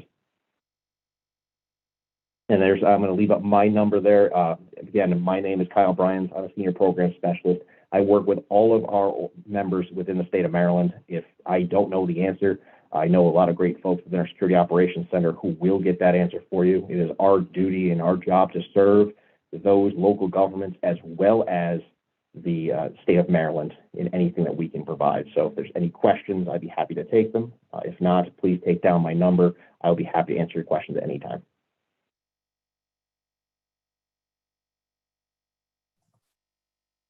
Thank you very much. That was amazing. What a great final panel of today. Definitely a lot to take in. Let me see if there are any questions from our members for our panelists. Senator Lee, I see your hand up. Is that? Yes, thank you, Senator Hester. This question is, thank you, Kyle, for the excellent presentation and being available for us in the state sector. But I'd also like to ask Jay Kane a question about his, and thank you for your work at Motorola on the fusion aspect of it. With respect to critical infrastructure, you know, this November, I think, is Infrastructure Security Month, and in celebration of that, I think your presentation was so relevant with the critical infrastructure majority being held by the private sector. I applaud your move to advocate for more sharing of information, because I think that's very critical to rapidly responding cyber attacks. If all the 16 critical infrastructures are all communicating with each other, do you think that we should have more perhaps congressional action with respect to guiding us with information sharing so we can do more of this with maybe some guidelines? Or do you think industry just wants to keep it the way it is? And how would you increase that information sharing if you don't have Congress or the states involved in that? Well, thank you for the question, Senator. A very good one and relevant as we move forward. You know, I think our focus congressionally and at least at the federal level is really on some of the funding side of all of this. And that includes the infrastructure bill that came out on Friday, and then allowing at the state, local, and private sector level kind of tailor-made solutions that work best for those different localities. At the end of the day, focus on this issue, and in our case, focusing right now in the Fusion Center on public safety, as well as the collaboration, are going to be key. And I think it's a balance. I don't know that we see federally imposed governance structures necessarily being the best way forward, as it is federal support with funding and with other resources for the state and local governments. Well, at this time, do you, or you said that you're encouraging public-private partnerships. Are you in a public-private partnership, Motorola, right now with some of our government agencies with respect to information sharing? So we are, and what we are doing right now is with the Fusion Center is really codifying those relationships and establishing that information flow two ways between us, CISA and DHS and their initiatives, as well as working with, because we're also a part of ISACs as well at Motorola on the private sector side. In addition, through state and local governments, as we continue to build this Fusion Center idea, the intent is that it's bidirectional information and threat intelligence flow moving forward. But that's really what the Fusion Center is going to be fusing and bringing together in a coherent package for public safety initially. Thank you very much. Are there other questions for anyone on this panel?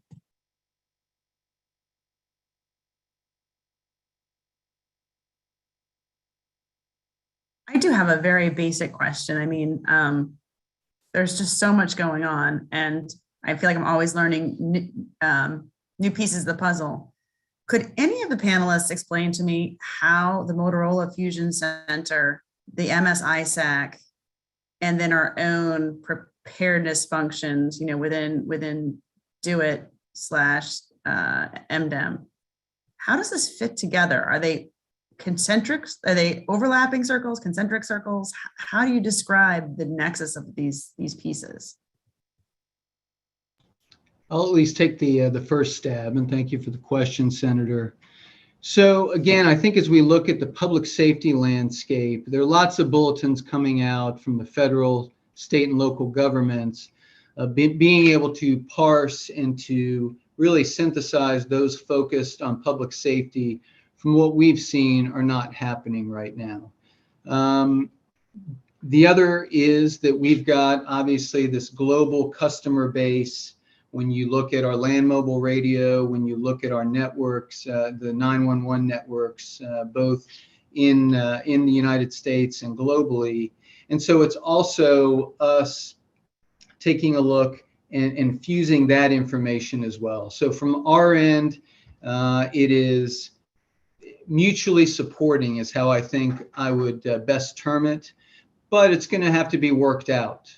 Quite honestly, as we get the Fusion Center up and running and as we engage. I think the most important thing that I'll be doing, that we'll be doing with the Fusion Center up front, are the engagements and the legwork to meet with all of this different public-private entities in this ecosystem so that we've got a coherent and synchronized plan.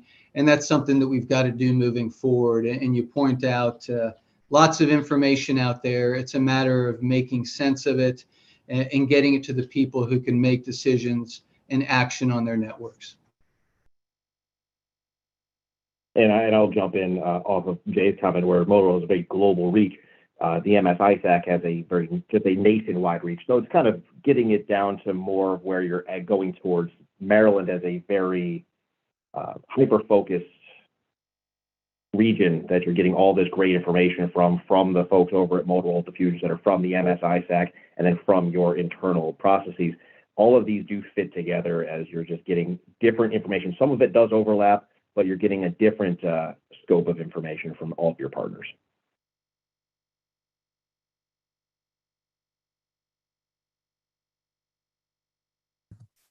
Mr. Stewart, would you like to weigh in? I think that's something that I think we were trying to work through in the study. So I suspect that'll come out as a final recommendation. I don't want to get too far in front of that. Thank you very much. Okay, any other questions for this panel?